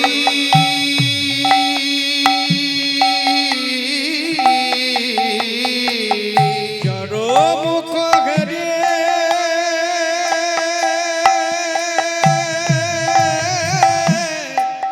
ভুলে যাবে হরে,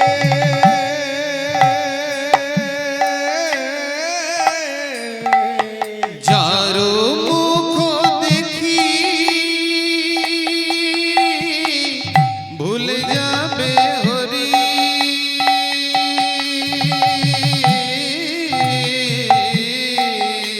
যার মুখ দেখি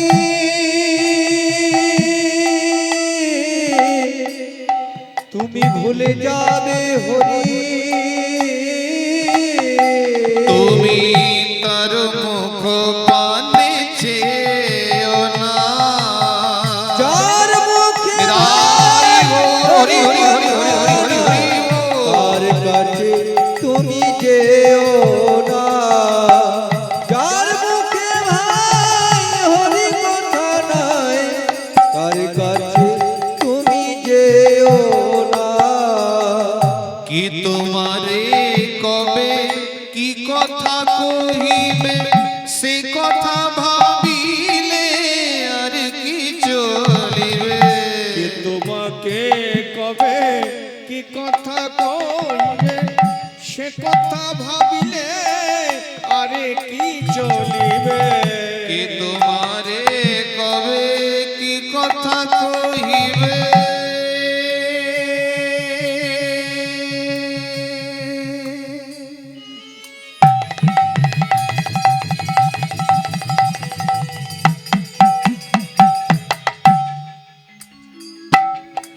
সে কথা ভাবিলে আর কি চলিবে।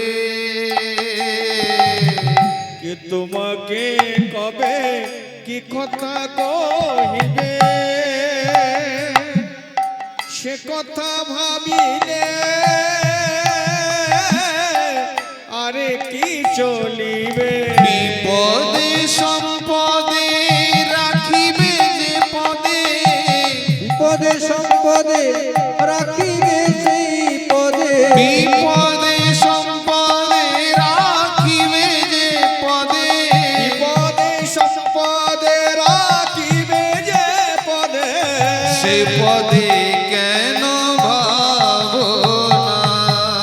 যার মুখে নিতাই গৌর হরি হরি হরি হরি হরি। তার কাছে তুমি যেও না, যার মুখে ভাই হরি কথা নাই, তার কাছে তুমি যেও না। হরি কথা কো হরি গুণ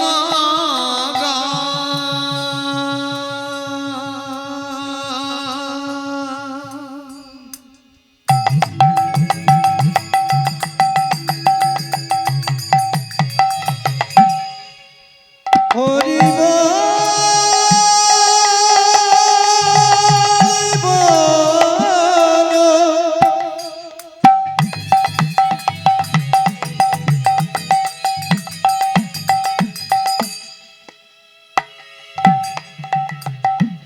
একবার মহানন্দে হরি বল বলো। নিতাই গৌর হরি হরি হরি হরি বল। হরি বল বলো। হরি কথা কও হরি গুণ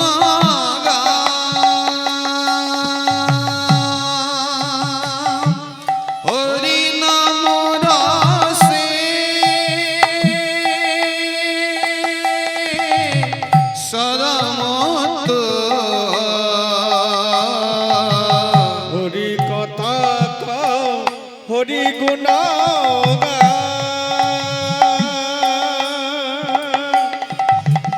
হরি নাম রসে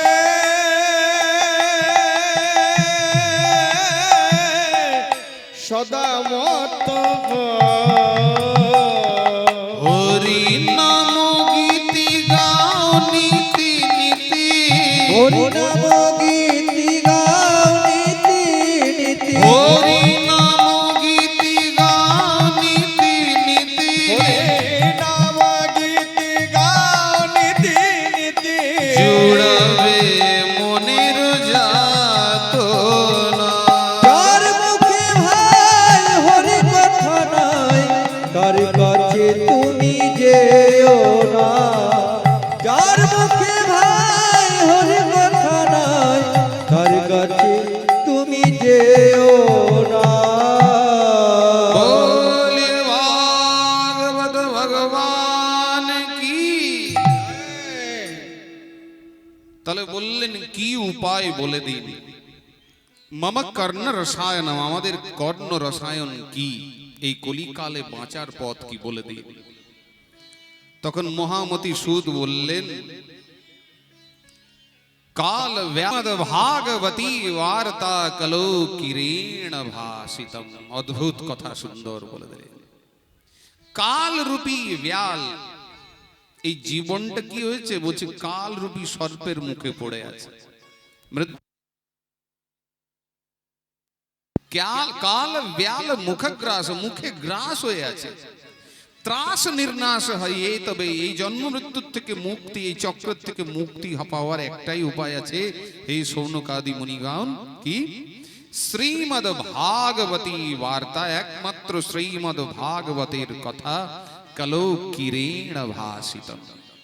এই কলিরূপ অন্ধকারে সূর্যের মতো উদিত হয়েছে উদ্ধার করার জন্য। এবারে একটা ব্যাপার শুনুন, এই সংসারটাকে কি বলেছে জানেন? ভাগবতে এই সংসারটাকে বলেছে পান্থ সঙ্গম। পান্থ সঙ্গম মানে সংসার।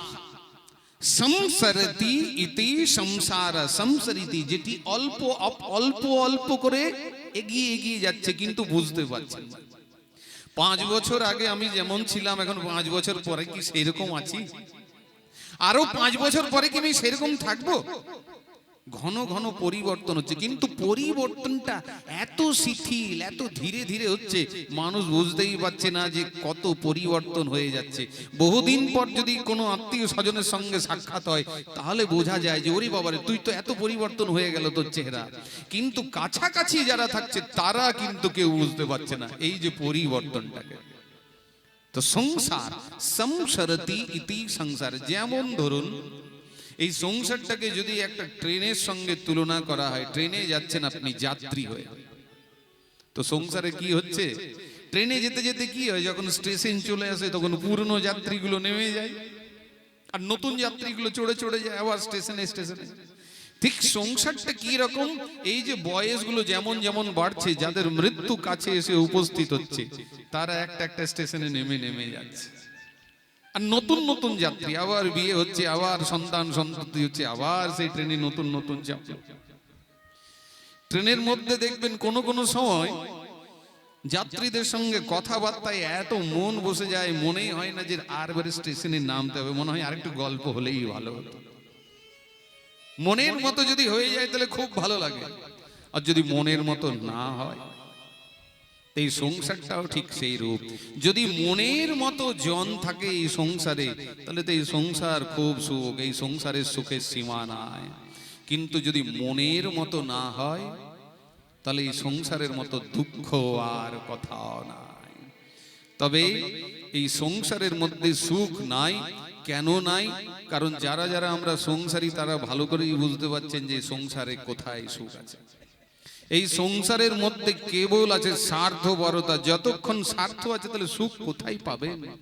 পরিষ্কার বলে দিয়েছে ভগবান গীতার মধ্যে যে অনিত্যম অসুখম লোকমিমাম প্রাপ্য ভজস্ব মাম। এই সংসারটা কেমন? অনিত্য। এখানে কোনো নিত্য বলে কিছু নাই, পরিবর্তনশীল, সব স্বার্থে ভরা। আর অসুখম, এখানে কোনোদিন কোনো সুখ পাওয়া যাবে না। সংসারে কোনোদিন সুখ সম্ভব নয়। সুখের ছায়া আছে, সুখ নাই। তো এই অনিত্য আর দুঃখে ভরা জগতে তুমি যখন এসেছো অর্জুন, তখন তুমি আমার ভজনা করো, তুমি আর কোনো কাজ করো না। এই কথাই বলেছে। তাই সংসার সংসরতি ইতি সংসার, পরিবর্তন হচ্ছে, কিন্তু পরিবর্তনটা আমরা বুঝতে পারছি না। সাবধান হয়ে যান সময়ে থাকতে। আপনার কাছে কোটি টাকা থাক, ধরুন 5 কোটি টাকা আছে, আপনার যেদিন মৃত্যু হবে সেদিন কি আপনি ওই টাকাটা সঙ্গে নিয়ে যেতে পারবেন? একবার ভাববেন এই কথাগুলোকে। ভাগবতের আসরে বসে এগুলো ভাবতেই হবে। ধনানি ভৌমৌ, আপনার কাছে কোটি টাকা থাক, যেই যত টাকা থাক, ব্যাংক ব্যালেন্স আপনার অ্যাকাউন্টেই থেকে যাবে, একটা টাকাও কিন্তু আপনি সঙ্গে নিয়ে যেতে পারবেন না। এই যে বড় বড় ধনী ব্যক্তি যারা মারা যাচ্ছেন, তারা কি সঙ্গে টাকা পয়সা নিয়ে যেতে পারছেন? যা ছিল এইখানেই ছিল, যা ভোগ করলো এইখানেই ভোগ করলো, খালি হাতে আসা আর খালি হাতে যাওয়া। ধনানি ভৌমৌ পশবশ্চ গোষ্ঠে, যদি 1000 গৌমাতা কারু থাকে, ধরুন 1000 গৌমাতা আছে, তো যেদিন মৃত্যু হবে সেই গৌমাতারা সঙ্গে যাবে। পশবশ্চ গোষ্ঠে, যেমন বাঁধা আছে তেমনি বাঁধা থেকে যাবে, আপনি চলে যাবেন। আমাদের হিন্দু ধর্মে যদি স্বামীর মৃত্যু হয়ে যায়, স্ত্রী কতদূর যেতে পারে? শাস্ত্র বলছে ভার্যা গৃহদ্বারী, ঘরের দরজা অবধি যেতে পারবে স্ত্রী। ঘরের দরজার পর স্ত্রীকে বলবে তোমার যাওয়ার অধিকার নাই, স্বামীকে টেনে নিয়ে চলে যাবে। ছেলে কতদূর সঙ্গে যায়? সুত শ্মশানে, ছেলে শ্মশান অবধি যায়, শ্মশানে গিয়ে মুখাগ্নি দেয়, শেষে কাক পিণ্ড অল্প থাকে বেঁচে, সেটাকে কাক পিণ্ড দেয়। পিণ্ডটা দেওয়ার পর হাড়িটা ভেঙে বলবে তোমার ওই পথ আর আমার এই পথ। যতই বলুন তোমার ওই পথ আর আমার এই পথ, সবার পথ এক। কোন একটি শ্মশানের বাইরে লেখা আছে, কি লেখা আছে? আসবে তো তুমি এই শ্মশানে, শুধু আসতে তোমার সময় লাগছে। কারো 60 বছর, কারো 70 বছর, কারো 80 বছর। উপায় নাই, যতই টাইলস মার্বেলের আর বড় বড় ঘর করে থাকুন, যেতে হবে বাঁশের দোলায় চড়ে ওই শ্মশানে, উপায় নাই। ভার্যা গৃহদ্বারী সুত শ্মশানে, ছেলে শ্মশান অব্দি সঙ্গ দেয়। আর এখনকার ছেলেরা তো মা বাবাকে শ্মশানেও নিয়ে যাচ্ছে না, এমন এমন ছেলের জন্ম হয়ে গেছে। এমন এমন ছেলে জন্ম হয়ে গেছে, মা বাবাকে ছেড়ে দিয়ে চলে যাচ্ছে, মা বাবাকে কোনো যাই আসে না। এখনকার ছেলের কাছ থেকে শ্মশানের যদি ইচ্ছাটা থাকে, সেটাও পূর্ণ হবে কিনা সন্দেহ আছে। এতই স্বার্থপর জগৎ হয়ে গেছে। দেহ চিতায়াম পরলোক মার্গে, দেহটাকে চিতার মধ্যে শুইয়ে দেওয়া হবে। একবার ভাববেন, বুকে হাত রেখে ভাবুন এই কথাগুলো। তাহলে সঙ্গে কি যাচ্ছে বলছে কর্মাণুগো গচ্ছন্তি জীব এক।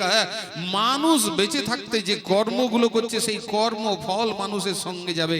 এই একটা শরীর নয়, এটা একটা শরীর ভাববেন না। একটা স্থূল শরীর রক্ত মাংসের, একটা সূক্ষ্ম শরীর, একটা কারণ শরীর আত্মা। আপনি যে কর্মগুলো করছেন সেই কর্মগুলো একটা জায়গায় সঞ্চিত হচ্ছে। আপনার যেদিন মৃত্যু হবে রক্ত মাংসের দেহটা পড়ে যাবে, আত্মা ওই কর্ম কারণ শরীর, কর্ম শরীরটাকে যে কর্ম ছিল সেই কর্মগুলোকে গুটিয়ে নিয়ে আপনাকে নিয়ে চলে যাবে পরের জন্মের জন্য। আপনি বলবেন প্রমাণ কি আছে? গাছে যদি ফুল ফোটে, রজনীগন্ধা যদি রাত্রেবেলায় ফুটে তো দেখবেন খুব গন্ধ হয়। তো ফুলটা কি ফুটে যখন ফুটে আপনার নাকে এসে ঢুকে যায়? না, বাতাসে বয়ে আসছে গন্ধটা। ঠিক তেমনি আপনার যে কর্মফল, আপনি যে কর্ম করছেন সেই কর্মফল কিন্তু ভোগ করতে হবে। আমাদের সবাইকে ভোগ করতে হবে, তাতে সন্দেহ না। সাবধান হয়ে যেতে হবে। কর্ম ভেবে চিন্তে করবেন। আপনি ভাবছেন আমি লুকিয়ে লুকিয়ে খারাপ কাজ করছি, কে দেখছে? যদি এটা মনে মনে ভাবছেন তাহলে আরেকটা জিনিস শুনে রাখুন, ভগবানের চোখ সব জায়গায়, সব জায়গায় কান, সব জায়গায় হাত, হাত সব জায়গায় পা। এমন কোনো জায়গা নাই সেখানে তিনি নাই। তিনি সব দেখছেন, সব বিচার হয়ে যাবে। চাতুর্যে, চালাকিতে কোনোদিন কোনো ভালো কাজ হয় না। সুতরাং চালাকিতে না গিয়ে সাবধান হয়ে যান। এই ভাগবত শ্রবণ করে অন্তত সাবধান হয়ে যান। কেন সাবধান হবেন? মৃত্যুকে চিন্তা করে করে সাবধান হবেন। কারণ টাকা পয়সা বিষয়বস্তু আমাদের সঙ্গে যাবে না। যাবে কি সঙ্গে? একবার বলে নাও, বলে নাও রসনা রে, সুধা মাখা হরির নাম। একবার বলে নাও রসনা রে, সুধা মাখা হরি নাম। একবার বলে নাও রসনা রে, সুধা মাখা হরির নাম। একবার বলে নাও রসনা রে, সুধা মাখা না। সুধা মাখা হরির নাম রসনা,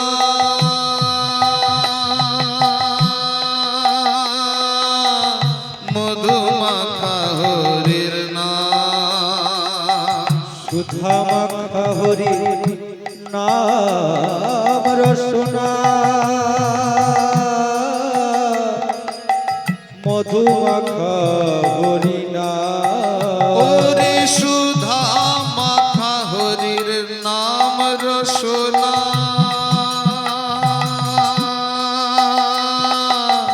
মধু মাখা হরির নাম। সুধা মাখা হরির নাম রসনা, মধু মাখা হরির নাম। বলে নাও রসনা রে, সুধা মাখা হরির নাম। দাই একবার হরি হরি হরি হরি বলে হরি। নাও রসনা রে, সুধা মাখা হরি নাম। একবার বলে নাও রসনা রে, সুধা মাখা হরির নাম। হরি নাম যাবে আর তুমি যাবে, নাম যাবে আর তুমি যাবে, নাম যাবে আর তুমি যাবে। নাম যাবে আর তুমি যাবে। কেউ তো সঙ্গে যাবে না রে, নাম যাবে আর তুমি যাবে। তো সঙ্গে যাবে না রে, নাম যাবে আর তুমি যাবে। ভাই বলো আর বন্ধু বলো,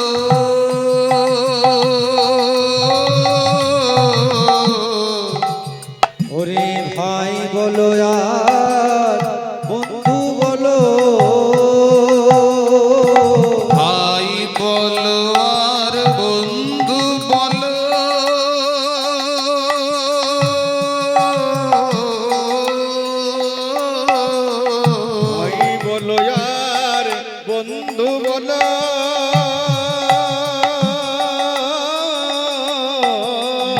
মাতা বলো আর পিতা বলো, ভাই বলো আর বন্ধু বলো,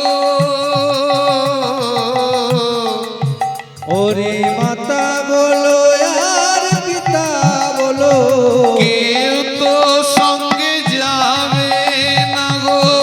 বলো আর পিতা বলো, ভাই বলো আর বন্ধু বলো, কেউ তো সঙ্গে যাবে না, হরি নাম যাবে আর তুমি যাবে।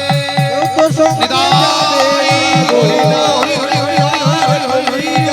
কেউ তো সঙ্গে যাবে না গো। ভাই বলো আর বন্ধু বলো, মাতা বলো আর পিতা বলো, ভাই বলো আর বন্ধু বলো, মাতা বলো আর পিতা বলো, কেউ তো সঙ্গে যাবে না গো।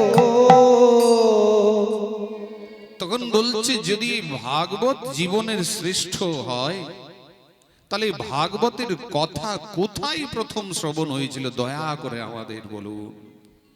তখন সেই শৌনকাদি মুনিদের বললেন মহামতি সুত যে বদ্রিকাশ্রমে ব্রহ্মার 4 মানস পুত্র সনক সনন্দন সনাতন আর সনত কুমার, এই 4 মানস পুত্র কথা শ্রবণ করছিলেন। কথা হ্যাঁ, একদা হি বিশালায়ম চত্তারো মুনির অমলা, হ্যাঁ 4 জন, এই 4 মানস পুত্র ব্রহ্মা সর্বপ্রথম সৃষ্টি করেছিলেন এই 4 জনকে। আর সৃষ্টি করে বললেন এরপর তোমরা প্রজা বিস্তার করো, তোমরা প্রজাকে বৃদ্ধি করো। এনারা বললেন আমরা সংসারী হব না। তাহলে সংসারী হবে না, তোমরা কি এই ছোট বাচ্চার মতো থাকবে? বলল যদি বড় হয়ে যায় তবেই সংসারী হব। তো এনারা নিজের আয়ুটাকে পর্যন্ত ধরে রেখে নিয়েছেন কি করে জানেন? ভগবানের কথার মধ্যে এত ক্ষমতা যে আয়ুটা যেখানে ছিল সেইখানেই থেমে গেছে। এনাদের বয়স কেমন, দেখতে কেমন না 5 বছরের শিশুর মতো দেখতে এই 4 ভাই, সনক সনন্দন সনাতন আর সনত কুমার। কথা মাত্রেই জীবিনা, ভাগবত বলে দিচ্ছে। তো এনাদের কাজ কি? কেবল ভগবানের কথা শ্রবণ করা। কথা শ্রবণ করার জন্য বসে আছেন। তো সেখান থেকে নারদ মুনি চলে যাচ্ছেন, বুঝেছেন? তো নারদ মুনি যখন চলে যাচ্ছেন, নারদ মুনি ছটপট করে যখন চলে যাচ্ছেন, তখন সেই নারদ মুনি এই 4 কুমারকে দেখে পরে থেমেছেন আর সেখানে বসেছেন। তো নারদ মুনিকে দেখে বলছেন মুনিবর, আপনাকে তো দেখে মনে হচ্ছে কোন বিষয়ী পুরুষ যদি বিষয়ী ব্যক্তি বিষয় হারিয়ে যায় যেমন ছটপট করে সেই রকম আপনি ছটপট করছেন, আপনাকে দেখে মনে হচ্ছে। আজকের দিনে আমরা নারদ মুনিকে একটা কার্টুন ক্যারেক্টার করে রেখে দিয়েছি। নাটকগুলোতে সিনেমাতে নারদ মুনিকে কেমন দেখাচ্ছে? মনে হচ্ছে একটা কার্টুন ক্যারেক্টার চলে এলো। প্রথমেই দেখায় তার শিখা, তারপরে একটা এমন মিউজিক দেখাচ্ছে মনে হচ্ছে কোন একটা কার্টুন চলে এলো। নারদ মুনি নয়, যিনি ভাগবতের আদি কথা বলেছেন। ভাবতে পারছেন? এগুলো ভাববার বিষয়। যিনি ধ্রুব প্রহ্লাদের গুরুদেব, যার কৃপায় ব্যাসদেব ভাগবত রচনা করেছেন, তাকে আমরা কোথায় নিয়ে চলে গেছি। যদি বাঁচতে হয় এই কলিযুগে, প্রথমে এই টিভি গুলো দেখা বন্ধ করবেন, তাছাড়া কেউ বাঁচাতে পারবে না। আর এখন মোবাইল হয়ে গেছে আরো বেশি। সন্ধ্যেবেলার থেকে যে নাটকগুলো দেখছেন, নাটকগুলো কোনো ভালো শিক্ষা আমাদের দিচ্ছে না। একটা ছেলের 5 বার করে বিয়ে হচ্ছে আর একটা মেয়ের 5 বার করে বিয়ে ভাঙছে, এর থেকে তো বেশি কিছুই দেখা যাচ্ছে না। এই তো হয়ে গেল সিরিয়াল। তো এইগুলো দেখে দেখে যদি আমরা নিজের আদর্শ তৈরি করার চেষ্টা করি, তাহলে আমাদের কিন্তু কেউ বাঁচাতে পারবে না, এটা কিন্তু ভেবে রাখবে। এই শাস্ত্রগুলো পড়ুন, ধর্মশাস্ত্র কিছু হলেও আলোচনা করুন জীবনে। তো নারদ মুনি বলছেন যে আমি সৎসঙ্গের আশায় গেছিলাম পৃথিবীতে, ধরণীতে, সব জায়গা ঘুরলাম, হরিক্ষেত্রম কুরুক্ষেত্রম পুষ্কর, সমস্ত জায়গা ঘুরলাম, কিন্তু কোথাও কোনো সৎসঙ্গ পেলাম না।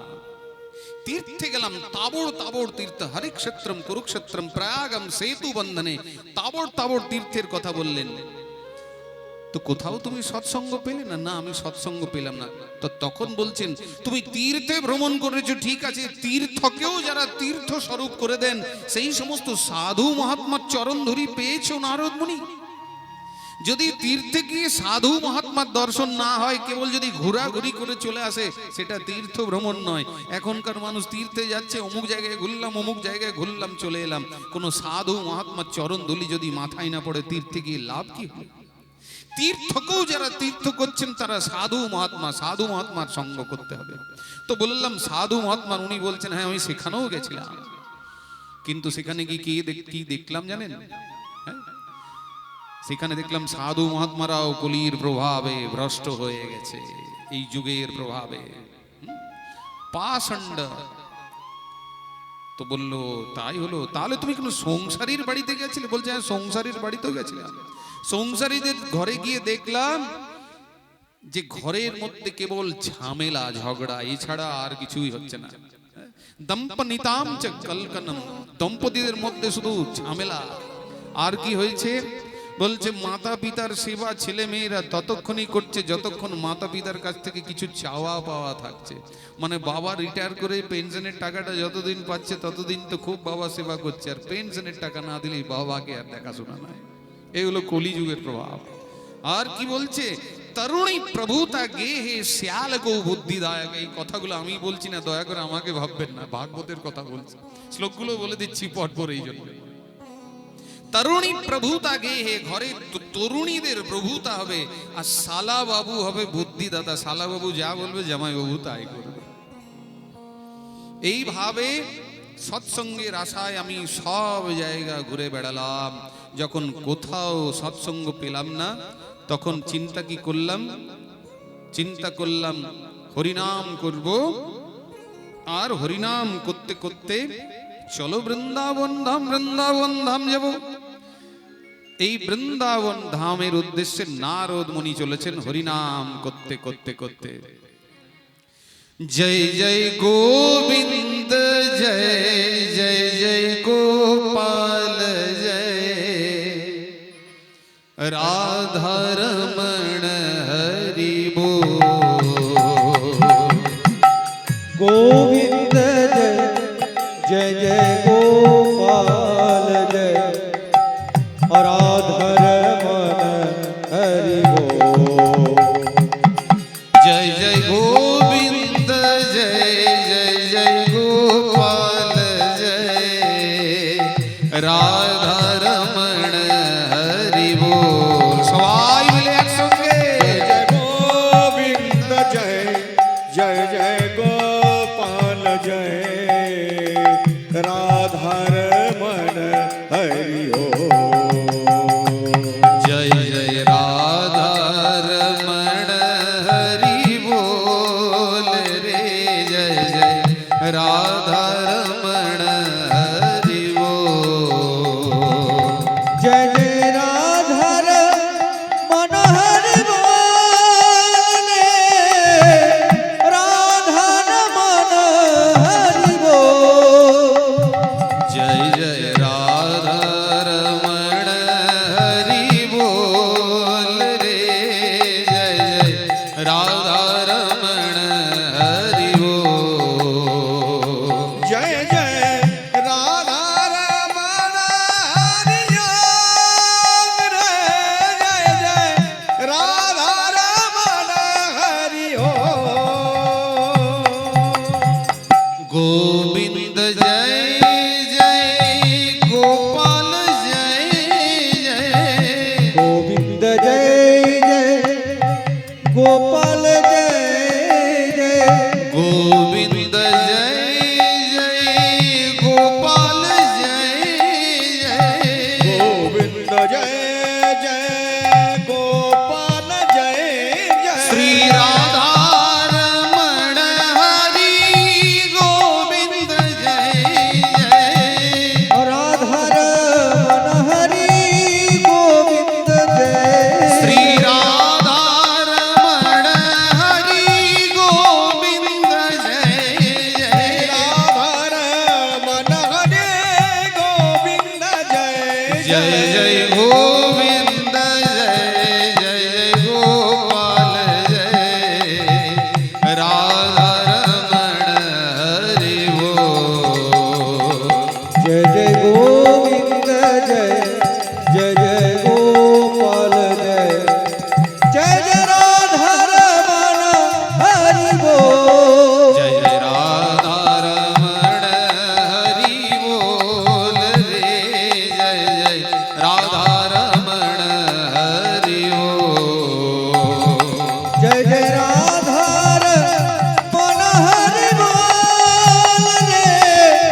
জয় জয় শ্রী রাধেশ্যাম।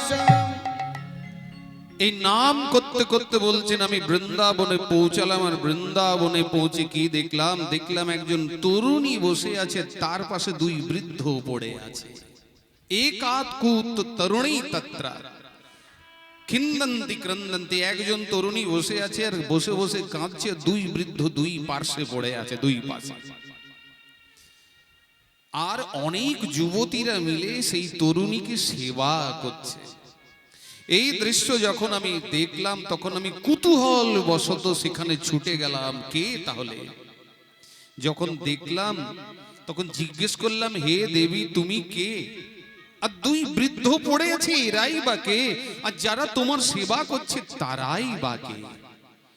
তখন বললেন যে এই যে দেখছেন আপনি, বলছেন আমি হলাম ভক্তি দেবী। উনি বলছেন আহম ভক্তিরীতি খ্যাতা ইমো মে তনয়ো মতো। ভক্তি বলছেন আমি হচ্ছে ভক্তি, আর এরা হচ্ছে আমার পুত্র তনয়ো মতো। জ্ঞান বৈরাগ্য নামানো কাল যোগে ন জর্জরো। জ্ঞান আর বৈরাগ্য এই হচ্ছে দুই বৃদ্ধ আমার পুত্র। নারদ মুনি মনে মনে ভাবছেন মায়ের বয়স হচ্ছে 20 আর ছেলেগুলোর বয়স হচ্ছে 70। বৃদ্ধ এ কি করে হতে পারে? সন্তানের বয়স হবে, যদি মায়ের বয়স 20 হয় তাহলে সন্তানের বয়স হয়তো ছোট ছোট, কারো 1 বছর, কারো হয়তো 6 মাস হবে।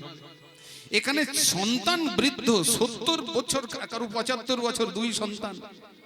তো বললো এটা কি রকম কথা, এ তো আমি বুঝতে পারছি না। হে মুনিবর, আপনি দেখছেন না যারা সেবা করছে, এই যে রমণীরা সেবা করছে, এরা হচ্ছে গঙ্গা যমুনা বিভিন্ন তীর্থগুলো আমার সেবায় পড়ে আছে, যাদের চোখের সামনে দেখছেন। তোমার এমন দশা হলো কি করে? তখন ভক্তি দেবী বলছেন আমার জন্ম হয়েছিল দক্ষিণ ভারতে। उत्पन्ना द्रविड़े साहम वृद्धि कर्णाटके गता क्वचिन क्वचिन महाराष्ट्रे गुर्जरे जीर्णताम गता। আমার জন্ম দক্ষিণ ভারতে। उत्पन्ना द्रविड़े। আজকের দিনেও যদি আপনারা দক্ষিণ ভারত যান তো দেখে আসবেন কত বড় বড় মন্দির আর কেমন সেবা পূজা। দক্ষিণ হচ্ছে গুরুর দেশ, জগৎগুরু শঙ্করাচার্য, রামানুজাচার্য সবাই দক্ষিণ ভারত থেকে এসেছে। উত্তর ভারত হচ্ছে ভগবান অবতীর্ণ হন, আর দক্ষিণ ভারতে গুরুর পরম্পরা। তো উৎপন্না দ্রবিড়ে, আমার জন্ম উত্তর দক্ষিণ ভারত। উৎপন্না দ্রবিড়ে সাহম বৃদ্ধি কর্ণাটকে গতা। কোন কোন জায়গায় কর্ণাটকে আমাকে কেউ একটু ভালোবেসেছে, ভক্তিকে সম্বর্ধনা দিয়েছে। কোচিন কোচিন মহারাষ্ট্রে, মহারাষ্ট্রে কোথাও কোথাও আমি সমাদৃত হয়েছি। কিন্তু এইভাবে ছুটতে ছুটতে যখন আমি গুজরাটে এলাম তখন আমি জীর্ণ হয়ে গেছি, জরাজীর্ণ। আর আমার যে দুই পুত্র আমার সঙ্গে ছিল খুব সুন্দর, এরা বৃদ্ধ হয়ে গেল, আর উঠতেই পারে না, গুজরাটে পৌঁছায়। কিন্তু ওইখান থেকে ছুটতে ছুটতে যখন আমি বৃন্দাবনে এলাম, বৃন্দাবনে এসে আমি ভক্তি, আমি তো সুন্দর নবযৌবন সম্পন্ন হয়েছি, কিন্তু আমার এই দুই পুত্র জ্ঞান আর বৈরাগ্য এরা বৃদ্ধ হয়েই থেকে গেল, এরা কিন্তু নবযৌবন হলো না। বলুন উপায় বলে দিন, আপনি পথ বলে দিন, কি করব? ভো ভো সাধু ক্ষণম তিষ্ঠ মত চিন্তামপি নাশয়। হে সাধু একটু থামো, আমার চিন্তা দূর করে দাও। নারদ মুনি বলছেন ওরে বাবা এই তো কঠিন কাণ্ড রে বাবা। উনি বললেন শোনো শোনো ভক্তি দেবী, যুগো এম দারুণৌ কলি, এটা হচ্ছে কলিযুগ। সত্য ত্রেতা দাপরে তুমি খুব আনন্দিতা ছিলে, এখানে কোনো আনন্দ নাই। এই কলিযুগ, এই কলির প্রভাবে তোমার এই দুই পুত্রের এই অবস্থা হয়ে গেছে, কোনো উপায় নাই। তাই কলিযুগে কি করতে হবে? বলল তুমি চিন্তা করো না, আমি ব্যবস্থা করছি। উনি কি করলেন? বেদ বেদান্ত ঘোষের গীতা পাঠের মোহরমা। উনি বেদ পড়তে লাগলেন, গীতা পাঠ করতে লাগলেন বারবার। এই বেদ বেদান্ত পড়েও আর কোনো লাভ হচ্ছে না, চোখটা একটু করে খুলছে আবার বন্ধ হয়ে গেল। নারদ মুনি মনে মনে মনে ভাবছে যে এত হাই অ্যান্টিবায়োটিক দিয়ে দিলাম, তাও যদি রোগীর কোনো না লাভ হয় তাহলে কি উপায় আছে? বেদ বেদান্ত ঘোষে গীতা পাঠের মোহর বারবার গীতা পড়ছি কিন্তু কোনো লাভ হচ্ছে না, তাহলে কি করব? হ্যাঁ, এত অ্যান্টিবায়োটিক ডবল ডোজ দিলাম তাও কাজ হচ্ছে না, তাহলে কি উপায়? চিন্তায় পড়েছেন। তখন আকাশবাণী হয়ে গেল কি না, তুমি সৎ কর্ম করো, সৎ কর্ম করো, সৎসঙ্গ করো। তাহলে সৎকর্ম, নারদমণি বলছে এই গীতা পাঠ আর বেদ বেদান্ত পাঠ করছি, তাহলে কি কোনো অসৎকর্ম করছিলাম? এটাও তো একটা সৎকর্মই হলো। পথ আর খুঁজে পাচ্ছেন না। এইভাবে ছুটতে ছুটতে নারদ মুনি চারিদিকে খুঁজতে খুঁজতে শেষকালে এলেন কোথায়? এই চার ভাইয়ের কাছে, সনকাদি চার মুনির কাছে এলেন। বললেন উপায় বলে দিন। বললেন শ্রীমদ্ ভাগবতী বার্তা, এই শ্রীমদ্ ভাগবত পাঠ করো। বললো আমি তো বেদ বেদান্ত পাঠ করেছি, ভাগবত তো বেদেরই সার। বলো শোনো শোনো নারদ মুনি, গাছের ফলটা মিষ্টি হয়, গাছের শেকড় থেকে শুরু করে গাছের ফল একটাই রস। কিন্তু কেউ যদি আমের সময় আসছে, আমের যদি শেকড়টা কেউ চিবি চিবি খায়, ভালো লাগবে? সেটা যখন আম হয়ে সুপক্ক হয়ে যাবে, আমটা খেতে ভালো। দুধের মধ্যেই ঘি আছে, কোথাও যদি ঘিয়ের লুচি হচ্ছে ধরুন, এখন যদি ঘি শেষ হয়ে যায় তো দুধ যদি ওখানে ঢেলে দেয় তো লুচি ছাকাবে, বন্ধ হয়ে যাবে, সব শেষ হয়ে যাবে। ঘিয়ের থেকেই, দুধের থেকেই। ঠিক তেমনি ইক্ষু রস, আখের থেকেই তো চিনি হচ্ছে। কোথাও রসগোল্লা তৈরি হলে চিনির জায়গায় যদি আখের রস দিয়ে যাচ্ছি, আর রসগোল্লা হবে? আর হবে না। সমুদ্রে কত জল আছে, সেই জল পান করতে পারবেন? পারবেন না, লবণাক্ত। সমুদ্রের জল কেউ খেতে পারবে না। সেই সমুদ্রের জলটা যখন মেঘ হয়ে উঠে এসে বর্ষা করবে, সেই জল সবাই খেতে পারবে। তো এই যে ভগবান, তিনি হচ্ছেন বিরাট, শাস্ত্র হচ্ছে বিরাট। এই শাস্ত্রের থেকে সাধু মহাত্মাগণ বর্ষার মেঘ হয়ে যখন বর্ষা করবেন জগতে, সেই যে শাস্ত্রের সার, যদিও গীতা ভাগবত থেকে, এই গীতার এর থেকেই এসেছে ভাগবত, ব্রহ্মসূত্র, বেদ বেদান্ত থেকে, কিন্তু এটা হচ্ছে ফল। তার ফল হলে তখন কি করলেন? ওই চার ভাইকে নিয়ে এসে হরিদ্বারের আনন্দ নামক ঘাটে ভাগবতের আসর তৈরি করেছিলেন। আর ভাগবতের আসর তৈরি করে ভাগবত পাঠ আরম্ভ করেছিলেন। আর ভাগবত পাঠ যেই আরম্ভ করলেন, ওই ভাগবত যখনই সপ্তাহ, প্রথম ভাগবত সপ্তাহ, যখন প্রথম ভাগবত সপ্তাহ হয়ে গেল, দেখতে দেখতে ভগবান সেখানে শঙ্খচক্র গদা পদ্মধারী হয়ে সেখানে এসে উপস্থিত হলেন। ভাগবতের এমন মহিমা। ভক্তি দেবী নবযৌবন সম্পন্না, আর তার দুই পুত্র জ্ঞান আর বৈরাগ্য যারা বৃদ্ধ ছিল, তারাও যৌবনত্ব প্রাপ্তি হলো। আর আনন্দে তারা কি করলো? তারা আনন্দে ভগবানের নাম করতে লাগলো। আসুন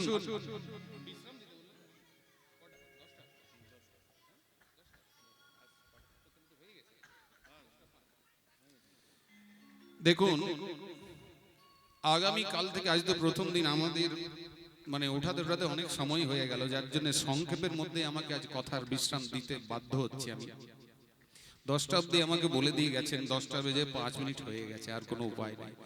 আগামী কাল থেকে ঘড়ির কাঁটায় 6টায় লেখা আছে, হয়তো 6টায় হবে না, কারণ সূর্যাস্ত না হলে আপনারাই বা আসবেন কি করে, আর আমি কি পাঠ করব আপনারা না এলে? আপনারা শ্রোতা না থাকলে বক্তার কোনো যায় আসে না। আপনারা প্রথমে শ্রবণ করবেন, শ্রোতা আসবেন, তারপরে আমি আসব। তবে যাই হোক, যত তাড়াতাড়ি সম্ভব আপনারা আসবেন। আর আমি কমিটির কাছে অনুরোধ রেখেছি যে 10টা অবধি যেন আমাকে সময় দেওয়া হয়, তাহলে একটু সময় নিয়ে বললে সুখে ভগবানের ভাগবতের কথা বলা যাবে। আপনারা শ্রবণ করবেন, তারপরে প্রত্যেক দিন এখানে বিভিন্ন ধরনের অনুষ্ঠান আছে, কীর্তন, যা যা অনুষ্ঠান আছে সেইভাবে আপনারা শ্রবণ করবেন। ভুল ত্রুটি আমাদের থাকবেই, সেইভাবে ক্ষমা করবেন। আজকে এইভাবেই কথাকে রাখতে বাধ্য হচ্ছি। আগামীকাল যথাসময়ে 7টি দিন আমরা এইভাবে ভাগবত কথা শ্রবণ করব। তো ভক্তি দেবীকে কৃপা করলেন ভগবান। ভাগবতের এমন মহিমা যে ভক্তিকেও পুষ্ট করে দেয়, জ্ঞান বৈরাগ্যকে পুষ্ট করে দেয়। ভগবান সেখানে উপস্থিত হলেন, বললেন আমি আর অন্য কোথাও থাকি না। থাকি কোথায়? যেখানে আমার ভক্ত গান করে সেখানে আমি থাকি, আর অন্য কোথাও নয়। তাই ভগবানের নাম, এই ভক্তি দেবী তখন কি করলেন? শ্রীকৃষ্ণ গোবিন্দ হরে মুরারি, হে নাথ নারায়ণ বাসুদেবা, এই নাম করতে থাকলেন। একটু রাধা নাম করছি, আর রাধা নাম করে আজকের কথার এইখানে বিশ্রাম দিচ্ছি।